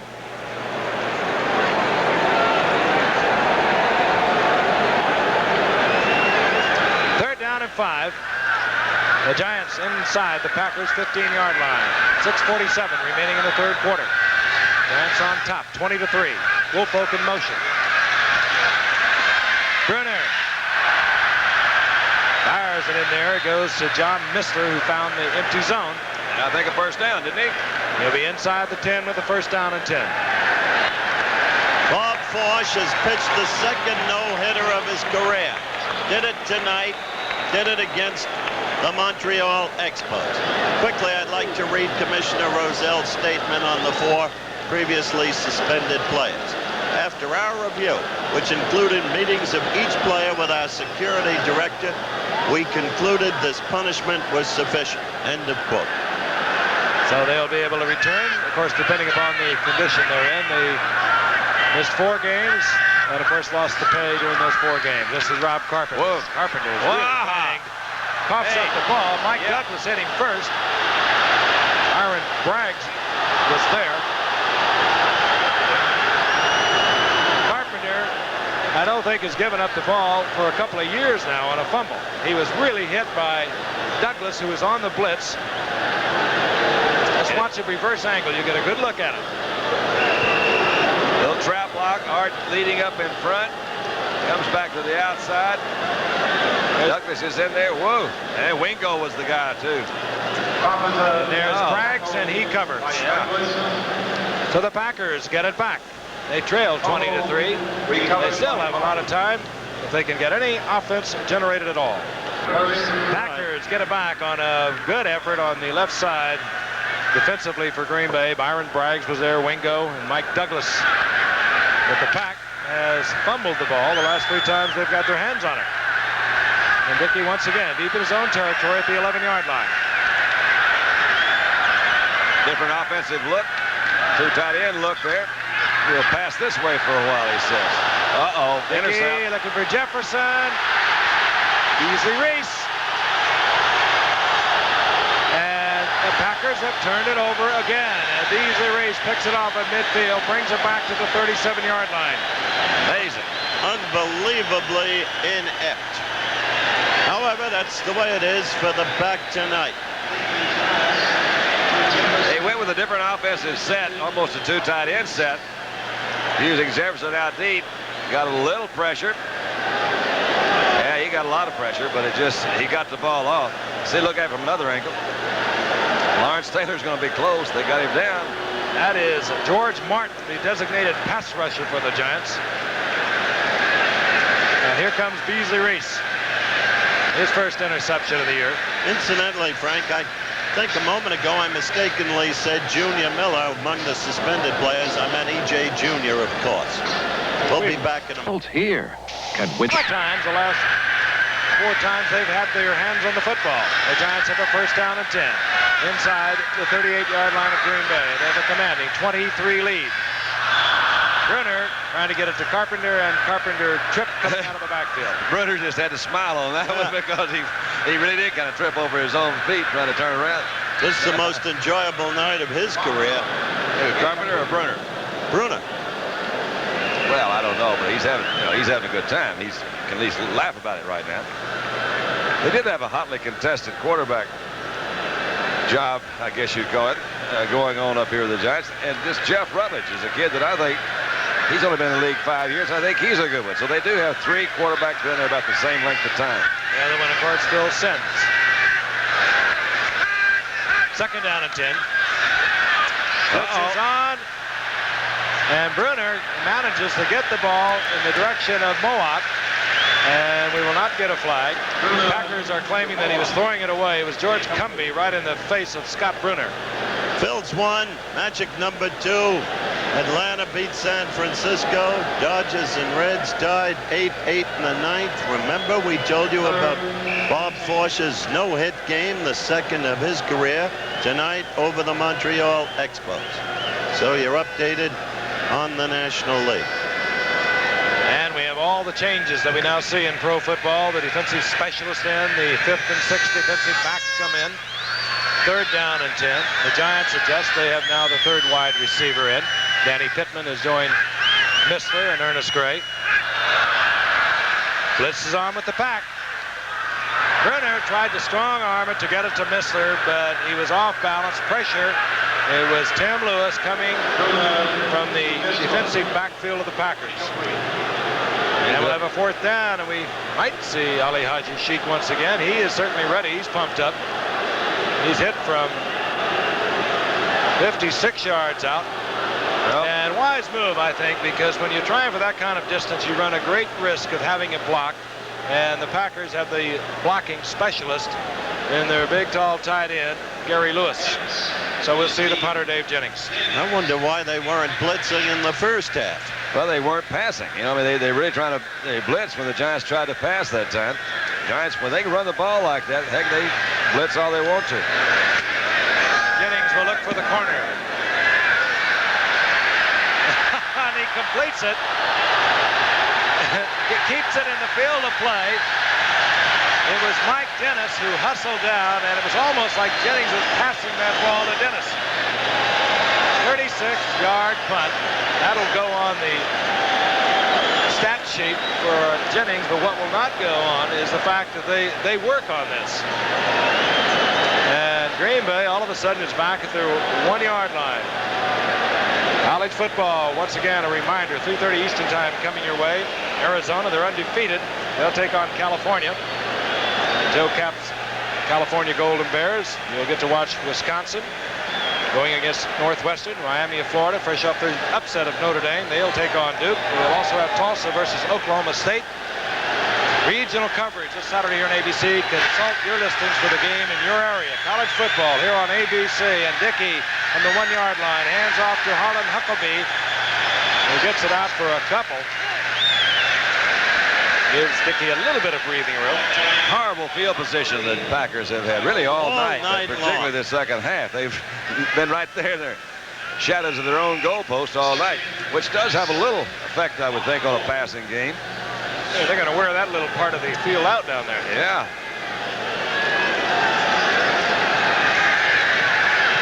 Huckleby got 3, so it's second down and 7.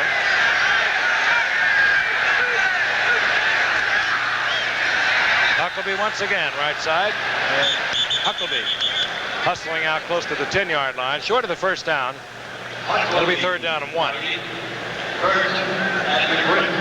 Curtis McGriff playing a fine game for the Giants tonight, the big defensive left end. He's in there primarily against the run, and often they'll bring him out and bring in George Martin when they're anticipating pass. Third down and 1. Just under 4 minutes remaining in the third quarter. A football game totally dominated by the Giants, even though the Packers got on the scoreboard first with a 20-yard John Spinnerud field goal. On third and 1, Dickey misses John Jefferson. And the Packers obviously feel this far down they've got to go for the big play. They miss, they'll have to punt, and it should put the Giants back in good field position. I remember when they used to make that big play, when Mr. Starr was the quarterback. And there were Taylor and Horning and Max McGee and all the rest. I only question that because they didn't have play action on it on a third and 1. Great drop back pass. Beasley Reese settles right at midfield for the punt of Bucky Scribner, the rookie out of Kansas, left-footed kicker.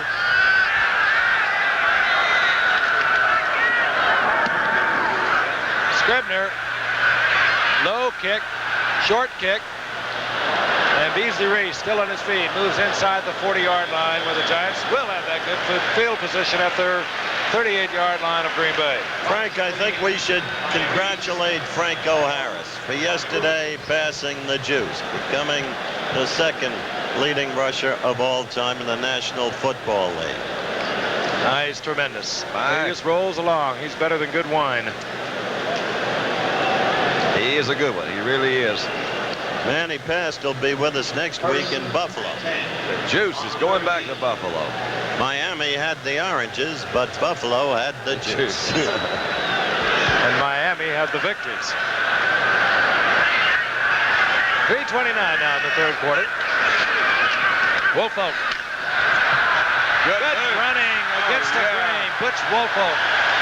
He got a tremendous block from Billy Ard. He cut behind it, broke it against the grain. He'll get a first down inside the 26-yard line. Watch 67. And watch Butch right behind him. He knows when he's going to make that. That's just a good cut right there. Excellent. Excellent. That was a good move. Guys coming out of Michigan, they always say go straight ahead. They're taught by the big Bo Schembechler. They say they don't know how to cut, but Woolfolk has learned how to cut very well. First down and 10. Woolfolk in motion. Carpenter looks it over at the right and folds under the blitz of Rich Wingo. It'll be a loss of a couple. Second down and 12. Wingo very busy inside linebacker as the Giants have moved the ball primarily tonight on the ground. That's what they wanted to do, and they've been able to do it.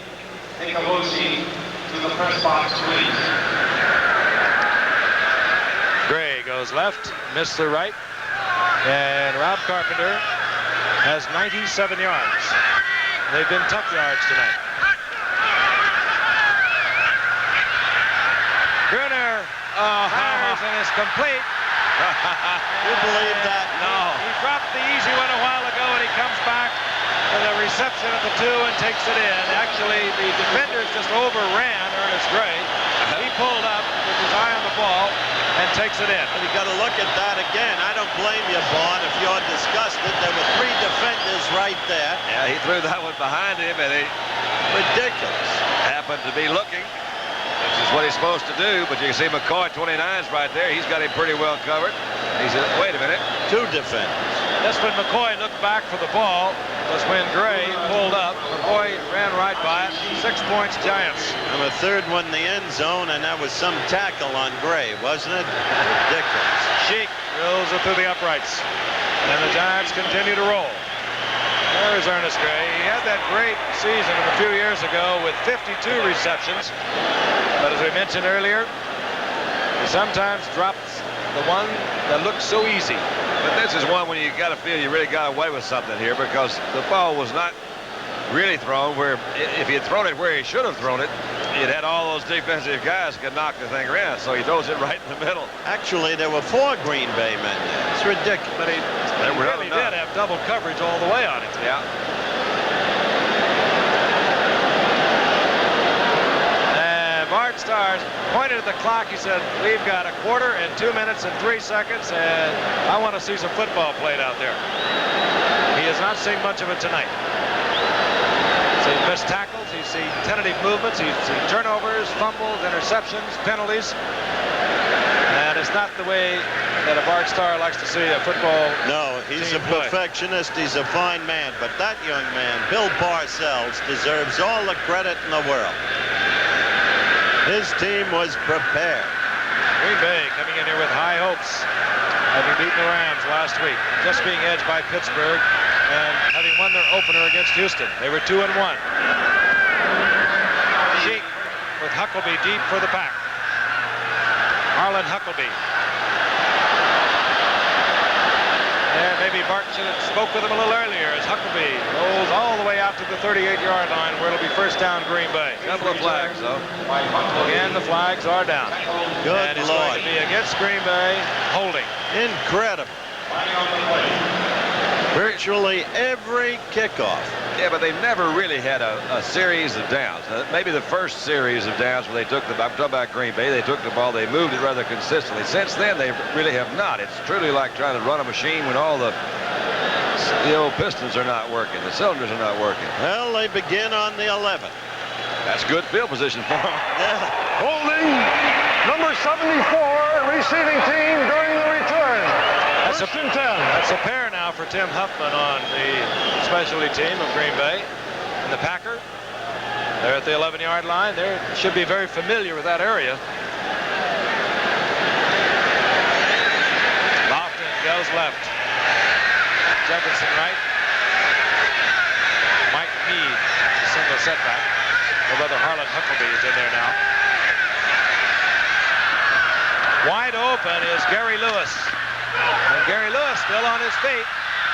And they'll mark him out of bounds at the 45-yard line. Good effort by Gary Lewis down the sidelines to get the first down. He was wide open out in the flat. I think they were giving him linebacker coverage while double covering the outside man, and he was wide open. That's exactly right. You can see him now come back. Jefferson's trying to get a position to block on Jackson. He does. That was Lofton, as a matter of fact, instead of Jefferson. That outside. Well, they've finally gotten out from under that old. Well, they haven't crossed midfield yet, but they've certainly got better place to go from. Just shy of the 45-yard line. First down to 10 Green Bay. Another double coverage routine. With the blitz on. This time Jefferson wide open on the slant in. He'll get the first down at the 35-yard line, and perhaps the words of Bart Starr has had a little bit of an effect. Watch the double coverage up at the top of your screen, the right of your screen. Jefferson comes in. He beats double coverage, goes to the inside. Should be some linebackers back in there somewhere. They just want him to go deep. They're giving him a lot of area, but you are so right, Don. They're not going to let him get deep if they can avoid it. Caps on backwards. For a minute, I thought it was Joe Walton. Oh, come on now. Did you really? First down at 10. 35-yard line of the Giants. Dickey play action. Wants the big play to Lofton. He's not going to be open, so we go to Jefferson. And there is a collision down along the goal line. Beasley Reese pointing the finger at Jefferson. Jefferson doing the same at Beasley Reese, but no flags. Had him covered that time. No place to go. He was running out of time. Giants covering well. Actually, Dickey wanted Lofton. Had to change off to Jefferson, who had double coverage. That's not really interference. If anything, it was would be interference on John's part, but he just stepped on his feet, and that's not an interference call. He was just good defensive coverage. Well, I thought he pushed him off. Oh, come on. Yes. You thought who pushed whom off? Well, Jefferson pushed Reese off. Oh, that's what I said. If it was anybody, it'd be on Jefferson. Second down and 10. Dickey under great pressure again, but he gets it to Paul Kaufman, and Kaufman will be inside the 15 for the first down, and Dickey may be hurt. Hammered once again and slow getting up. Oh, he really did. Looked like he may have hurt his hand a little bit. Well, he came in here as a probable tonight with a sore wrist. You can see that right hand, his thumb's taped. Or I guess it is the wrist. Tries to protect it when he goes down, and it is very sore. Big Jerome Sally again in there. John Kaufman, first down. To the 13-yard line. Huckabee remains the single setback. On top again is Dickey. Looking for Lofton, and Lofton had inside, out coverage once again. Terry Jackson is on the inside. He had inside, outside, and a linebacker looked like played him short. Easy Reese right there with Terry Jackson. They'll have a second down and 10. Dickey now 12 of 21. 216 yards. That's far below his three-game percentage of 72.5% completions. He had 9 touchdowns coming into the night. 2 seconds remaining now in the third quarter. Jefferson in motion. Dickey, and in and out of the hands of Lofton. Whoa. And that will be the last play of the third quarter. Giants on top, 27-3. Capitalize on the opportunities created by the turnovers. And now the Giants change things up again. They bring in some different personnel for Dickey to consider. This time he better go with whatever he's got called. Phillips is in. The extra wide receiver, number 85 for Green Bay. Giants showing a 3-man front, but they love to blitz with it. They bring everyone. Dickey, down he goes. The first man in there was Andy Hedden. That's twice he's been in, the rookie out of Clemson. And the Giants, after Dickey had gone to the sidelines, having looked at one defense, brought in different folks, and they swarmed all over Dickey, who's not the most mobile quarterback you're going to find in the league. There's a loss of 7 yards. Just nobody, didn't have enough guys picking them up, and that's really right. You talk about bringing different people in. That was not terribly good blocking either, but didn't have a shot at it. Good defensive play by the Giants. 37-yard attempt by Jan Stenerud on fourth down. Bucky Scribner, the punter, is the holder. Missed it. And Stenerud misses left. So Stenerud's string of 11 straight. Jan Stenerud, string of 11 consecutive field goals made, ends with a 37-yard miss. And the Giants get the ball back at their own 20-yard line. Rob Carpenter, single setback. Missler in motion. Carpenter, right side, and he runs into George Cumby after a gain of perhaps 2. We're in the fourth quarter, and we're watching Green Bay Packer that played good football in their opening 3 games, and tonight nothing but miscues, nothing working for them, and a lot of credit goes to these people. One of them, Lawrence Taylor, who's been playing out of position most of the night, and he has been just about everywhere. Those are obviously Giant sentiments. Enjoy it. Second down and 8. Wilfolk, right side. And he breaks one tackle at the line of scrimmage and gets up over the 25-yard line for a gain of about 3 yards. It'll be third down and 4 for Scott Brunner. Butch Wilfolk coming off his game against Dallas, picking up once again, running well tonight. He had 70 yards against the Cowboys last week.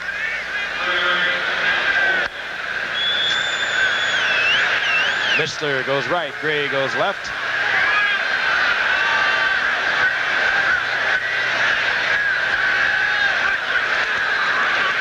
And Brunner tried the blind bootleg, and you better believe that Mike Douglas has looked at a lot of films. And even though Brunner is not the most agile of quarterbacks, He likes to have that play called. He runs it a lot. I thought he faked it the play before. And you're right, Douglas didn't miss that one at all. He says, hold it. And with both backs going away from Mike Douglas, he had nothing else to look for, but Bruner coming back, and he was right there. Now Dave Jennings will have an opportunity to kick away. It's only the second time tonight. Phil Epps has dropped for the pack, really respecting Jennings because he is way back close to his own 30-yard line.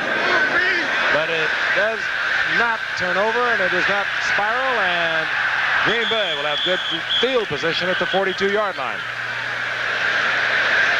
Almost a mistake right there by the Green Bay linebacker trying to pick that one up.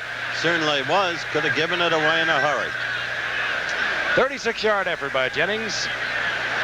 The Green Bay Packers have the football at their own 38-yard line. They're down 27-3. They've been scolded by Bart Starr, but they've been unable to put points on the scoreboard. Dickey, Lofton. And Lofton will have the first down. Giants territory inside the 45-yard line. And Mark Haynes had Lofton by one leg. He wasn't really jerking it at all, but he was just making sure he wasn't going anywhere. That's what really caused the fracas. Haynes has played a simply great game tonight. Number 36. Yeah, he's the quiet one. He just sits out there and does an all-pro job game after game. Mark Haynes. Kind of got a feeling here that maybe James was trying to lateral after he looked around, didn't see much. No, I don't guess he did. I saw trailing back. Huckabee was there. I don't know what they're doing there. Tell you make your wish. Yeah. I get the long one, I get mine. First down and 10, 44-yard line. Huckabee, single setback. Dickey will go down. Jerome Sally. Sally's playing a good game tonight. He sure is. He's come into prominence. You know how tough he had to be growing up. People say, what's your name, Sally? He had to be. It's got to be tough. And he has been tough tonight, both from the nose tackle and also from the four-man front. He just zipped right in. Hey, when the wheels come off, they really come off. Dickey with that angular grace once displayed upon the gridiron by the one and only Cowboy. Absolutely. Who wore the number 17. In your program. But 40 yards rushing against this Giant team. There was a loss of 6 yards. Second down, long yardage, blitz once again, but this time they keep it on the ground. This is Jesse Clark, the rookie from Arkansas. pretty good little burst of speed out there. Jesse Clark. Beasley Reese moving over to take Clark out of bounds at the original line of scrimmage. It'll be third down and 10. Jesse Clark, the 7th round draft pick. Had a couple of fine years down in Arkansas. They've marked it at the 43, so it's third down and 9. Lofton goes right. Epps, the speedster, top of your screen. Lofton is in the slot. Or rather, Jefferson in the slot.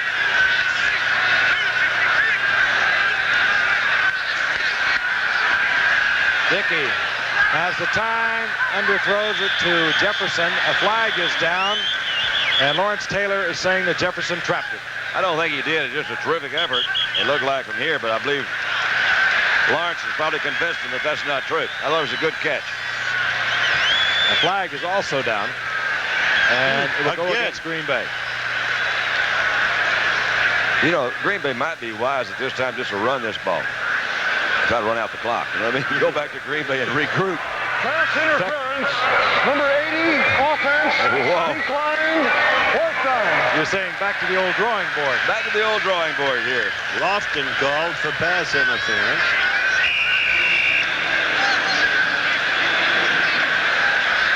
It's Lofton and Haynes. They've been working all night. Well, that was slight interference there. He was getting back at him for having his leg pulled. I guess you're right. Fourth down. 9, and the Packers will go. James can't take a Not joke. far, but they'll go. Huckabee is nailed Well, at the 42-yard line. And what you're seeing really is the total frustration of Bart Starr, I do believe. I've seen it all with that. Well, they were trying to trick them. It was a surprise play. See Bart saying, now look, wait a minute, what is this? Boy, Bart is upset. Can't say I blame him. Bob Snelker there by him that you saw a moment ago, and Snelker's the one that really calls the plays. But I don't think Bart liked that one. I don't think he did either. He said, wait a minute, Sneaky. Which is the nickname we had for our old teammate, Bob Snelker. Somebody asked Lynn Dickey, you're right, Lawrence, you're having a great game. Snelker said, don't give me any heat. I've already been with 6 teams. First down and 10. Carpenter held for a couple. It'll be second down and 8. Somebody asked Dickey what option he has when Snelker sends in a play. Dickey said unemployment. Carpenter now, at least according to our stats, unofficially has 99 yards. He's having a hard time getting over that 100 mark tonight. This would be his third 100-yard game. If he can pull it off, then he's one short. We're in the fourth quarter. 10 minutes remain to be played. Giants on top 27-3. Mulledy in motion. Carpenter. He has his 100 as he moves over the 45-yard line for a couple. I'm going to tell you, immediately following your local news, on Nightline, the America's Cup report will be coming to you from Newport. And also Jubilant, Australia, and what the U.S. has to do to win that cup back. That'll be tonight on Nightline. What is 132 years? Took a long time, didn't it? Sailing takes a long time. They're down and 6. The flying keel flew. Did they ever find out what they were hiding? Well, there's a little bitty motor that was down there under this flying keel. A big rubber band. Little rubber band. They'd wind this thing up. But they only do it late at night or early in the morning. What we were hiding was Ted Turner. Yeah. Well, it was the little motor they had there. My mind is drawing a picture of that on third down and 6. Wow. Turner over the outstretched arms of John Missler. Incomplete. It'll be fourth down. We'll see Dave Jennings again. Knowing Ted Turner, I wouldn't be surprised if he comes back with a challenger. Well, not knowing him, I couldn't say. Jennings makes up for the last one. High and long. Epps forced to make the fair catch call at the 10-yard line. A 44-yard effort in distance, and almost 1 year ago when these two teams met, followed by an 8-week strike. They're at it once again, and it's all the Giants. Of course, a year ago it was Green Bay in the final game played before the strike. Dickey on first down gets it to Epps, and the little one from TCU gets the first down out to the 22-yard line. They'll mark it at the 23. From Atlanta, Texas, I told you. That's where he's from. Dodgers are still batting in the top of the 10th against the Reds. They've scored 3 runs so far, so they're leading 11-8. Remember, Atlanta has already won. The Dodger lead 3.5. The Packers from their 23-yard line. Play action by Dickey. Lofton has another first down up at the 45-yard line. It's good defensive coverage and a terrific move by Lofton to come back and get that ball. The ball was pretty well thrown, too. And once again, it was Mark Haynes. Even though Lofton got the reception, Haynes was right there with him. You know how hard this is, Frank, to run as fast as you can, then slow it down a little bit, come back in and catch that ball. It's almost impossible for a defensive back to knock that one away.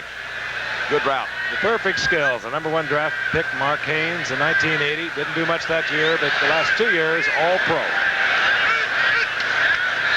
First down, 46-yard line. Dickey has the time once again. Kaufman is open. Byron Hunt trying to strip the ball from Kaufman. He holds on. He's close to another Packer first down. But a flag. And yes, the flag is down. Telling you, it has just not been their night. I mean, the Giants have played so well. They've played very well, but poor old Packers just can't get anything going for any length of time. You think they would put 3 points on the board, and we're more than halfway through the fourth quarter. I think would surprise a lot of people.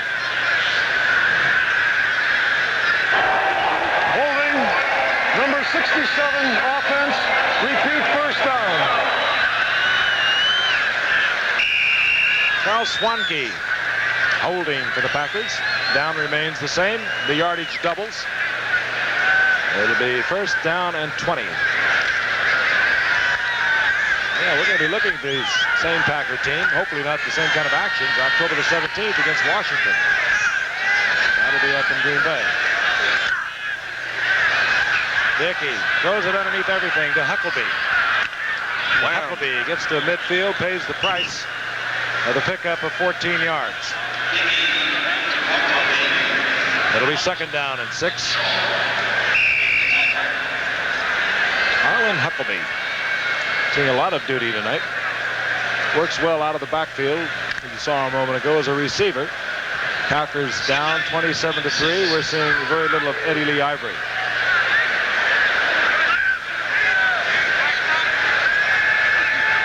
Second and 6. The ball right at midfield. Little set was on. A beautiful move by George Martin, stepping inside. And if we could get a look at that on replay, you'll see why Martin is in there as a designated pass rusher. He'll come to the inside. Right up. There you go. Good initial quickness. Just had a deal on with D. Hardison. And it results in the trap. So now it's third down and 18. Well, if they get in a fourth down situation, they've always got that quick trap. I don't think we'll see that again. You think Bart didn't like that call? Fourth down, 9, quick trap. Dickey throws it behind Jesse Clark, incomplete, and it will be fourth down, and we'll see the punting unit this time as not one of the better nights for Lynn Dickey. But the quarterback, as always, gets too much praise and he gets too much blame. Well, I don't know about the praise part, but certainly always gets too much blame. No question about that. Yes, a recap of your career would indicate that. Yes, too much blame. Beasley? You think Beasley might take this back? You know what? He really could. He hasn't run one back all night. This point in the game is when you start working on your stats. Next year's contract. Bucky Scribner. It's a beauty. It'll take Reese back. Close to his 15-yard line. And Reese is hammered inside the 15-yard line.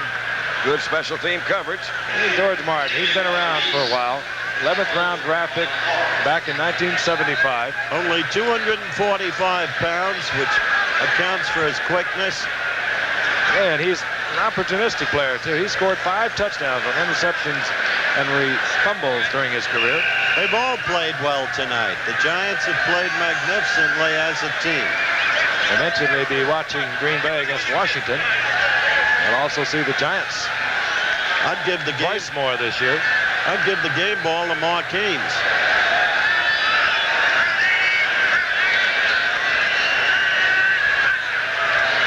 Rob Carpenter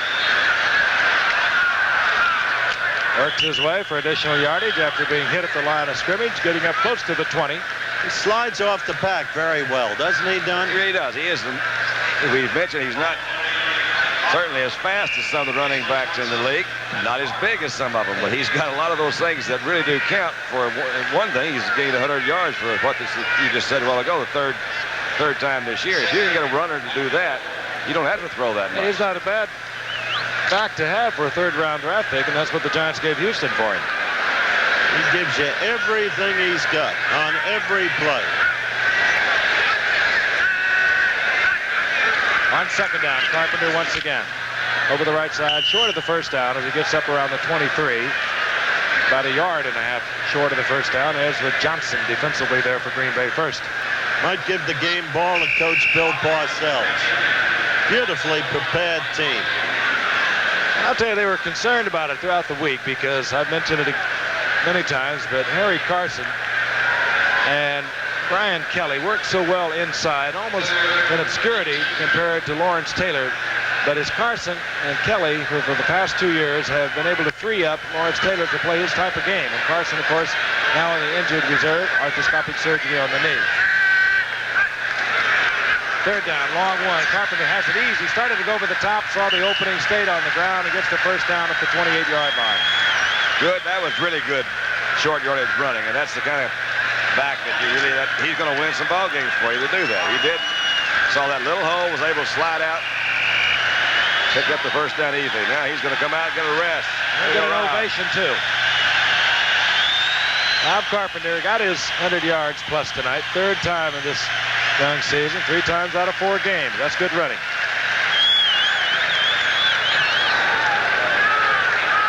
We may lose Dickey in the next series for Green Bay as David Whitehurst warms up on the sidelines. First and 10 Giants. Joe Morris, second-year former All-American from Syracuse, who shattered all those rushing records up there. They've turned out some great runners over the years. And this little man, 5'7", 195 pounds, he broke all the records set by Jim Brown, Zonka, Floyd Little. Don't forget Ernie Davis. I remind you, this telecast is presented by authority of the National Football League. It's intended for the private use of our audience. Any rebroadcast or other use of the telecast without the express written consent of the National Football League is prohibited, and they will not be using it again in Green Bay, for sure. Second and 4.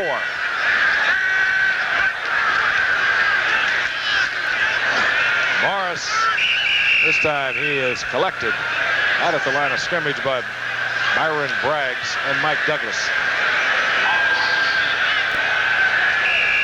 Well, Wingo's been on a lot of tackles tonight, too. You know, when you think as many times they've run up in the middle, they run there a lot. Hey, your head is ringing if you're an inside linebacker in a 3-4 when you run up against a team that runs the ball, as the Giants have tonight. Most of it has been inside. A lot of noise along that line of scrimmage. Third and 4. Here comes the blitz. And it's picked up. Moa was wide open. Bruner had the time. Overthrew.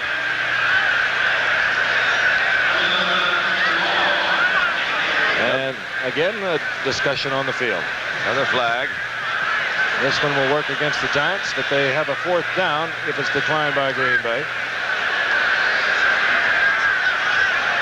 They want that ball. That's 4th down. Pass interference. Number 38 offense declined. 4th down. It's time for the quick trap. Pass interference. John Tuggle. Wrong Giants. Snelka there. He's talking to David Whitehurst. He says, now then, we're going to start throwing some good plays at him. We're going to really trick him now. Dave Jennings to punt. Still, that's a lot of respect. He's way back inside his own 20. Jennings is standing on his 20.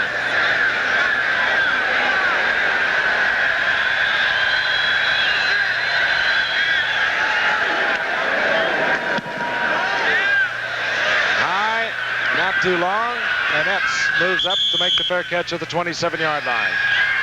For the Packers with a new quarterback, David Whitehurst, a starter in 77 and 78. The Giants are about to improve upon that.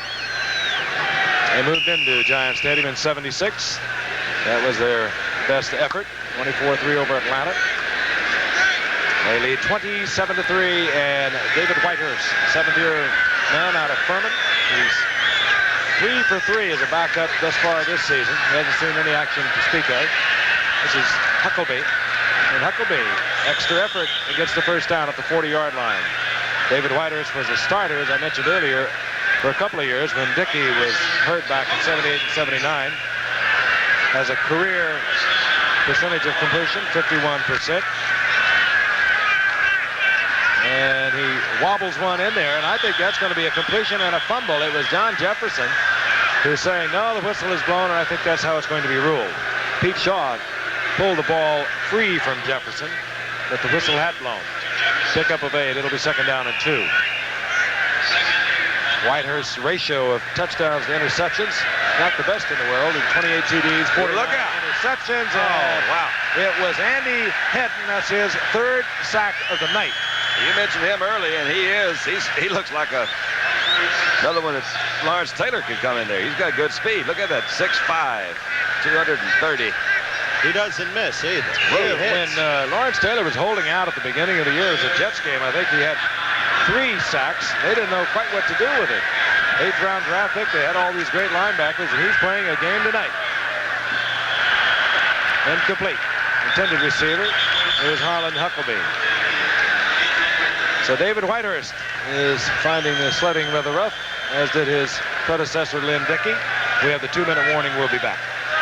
Is on for the Pack. 1:59 remaining to be played. A little bit of an embarrassment for Green Bay tonight. No other way to look at it. They've had 3 good games. They were 2-1 coming in, and they have been romped all over tonight. As we look at Beasley Reese awaiting the punt of Bucky Scribner.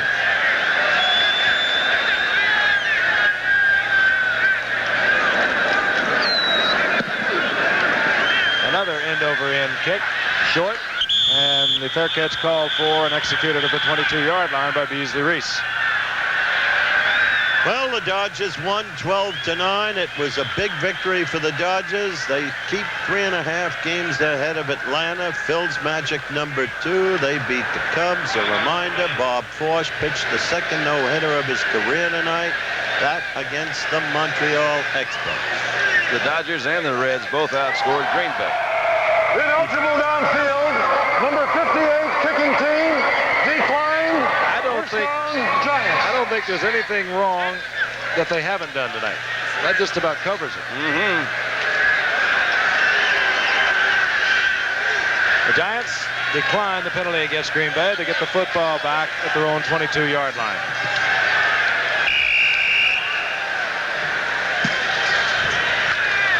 Mention we'll see the Giants again. We'll see them against St. Louis on October the 24th. And the Giants' next game is here at Giant Stadium next Sunday against San Diego. Joe Morris tries to break it off to the outside. Good effort, wasn't it? Good balance. Let me tell you, San Diego's got a lot to be concerned about. They're a team much like Green Bay, without defense. And the Giants have proved they can move the ball. You see that sign against a defenseless team such as Green Bay has been. And the Giants have as good a defense as I've seen in the league. Lots of wholesale changes going on out there. Chris Foote has moved in at center for the Giants. Fatolo has moved in at guard.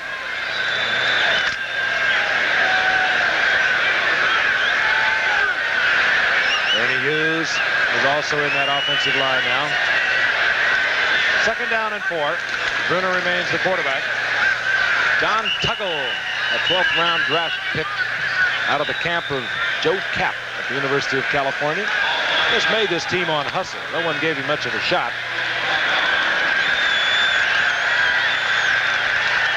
Short of the first down by a yard.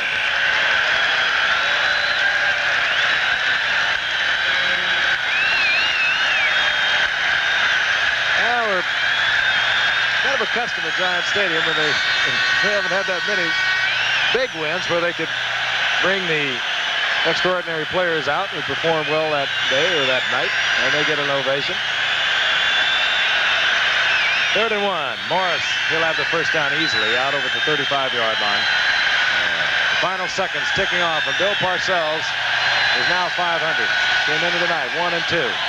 Lost to the Rams, beat Atlanta, lost to Dallas, and now he's defeated the Green Bay. And a classy man, Bart Starr, the quarterback 5 NFL championship teams for Vince Lombardi, moves over to greet Bill Parcells. We'll be back.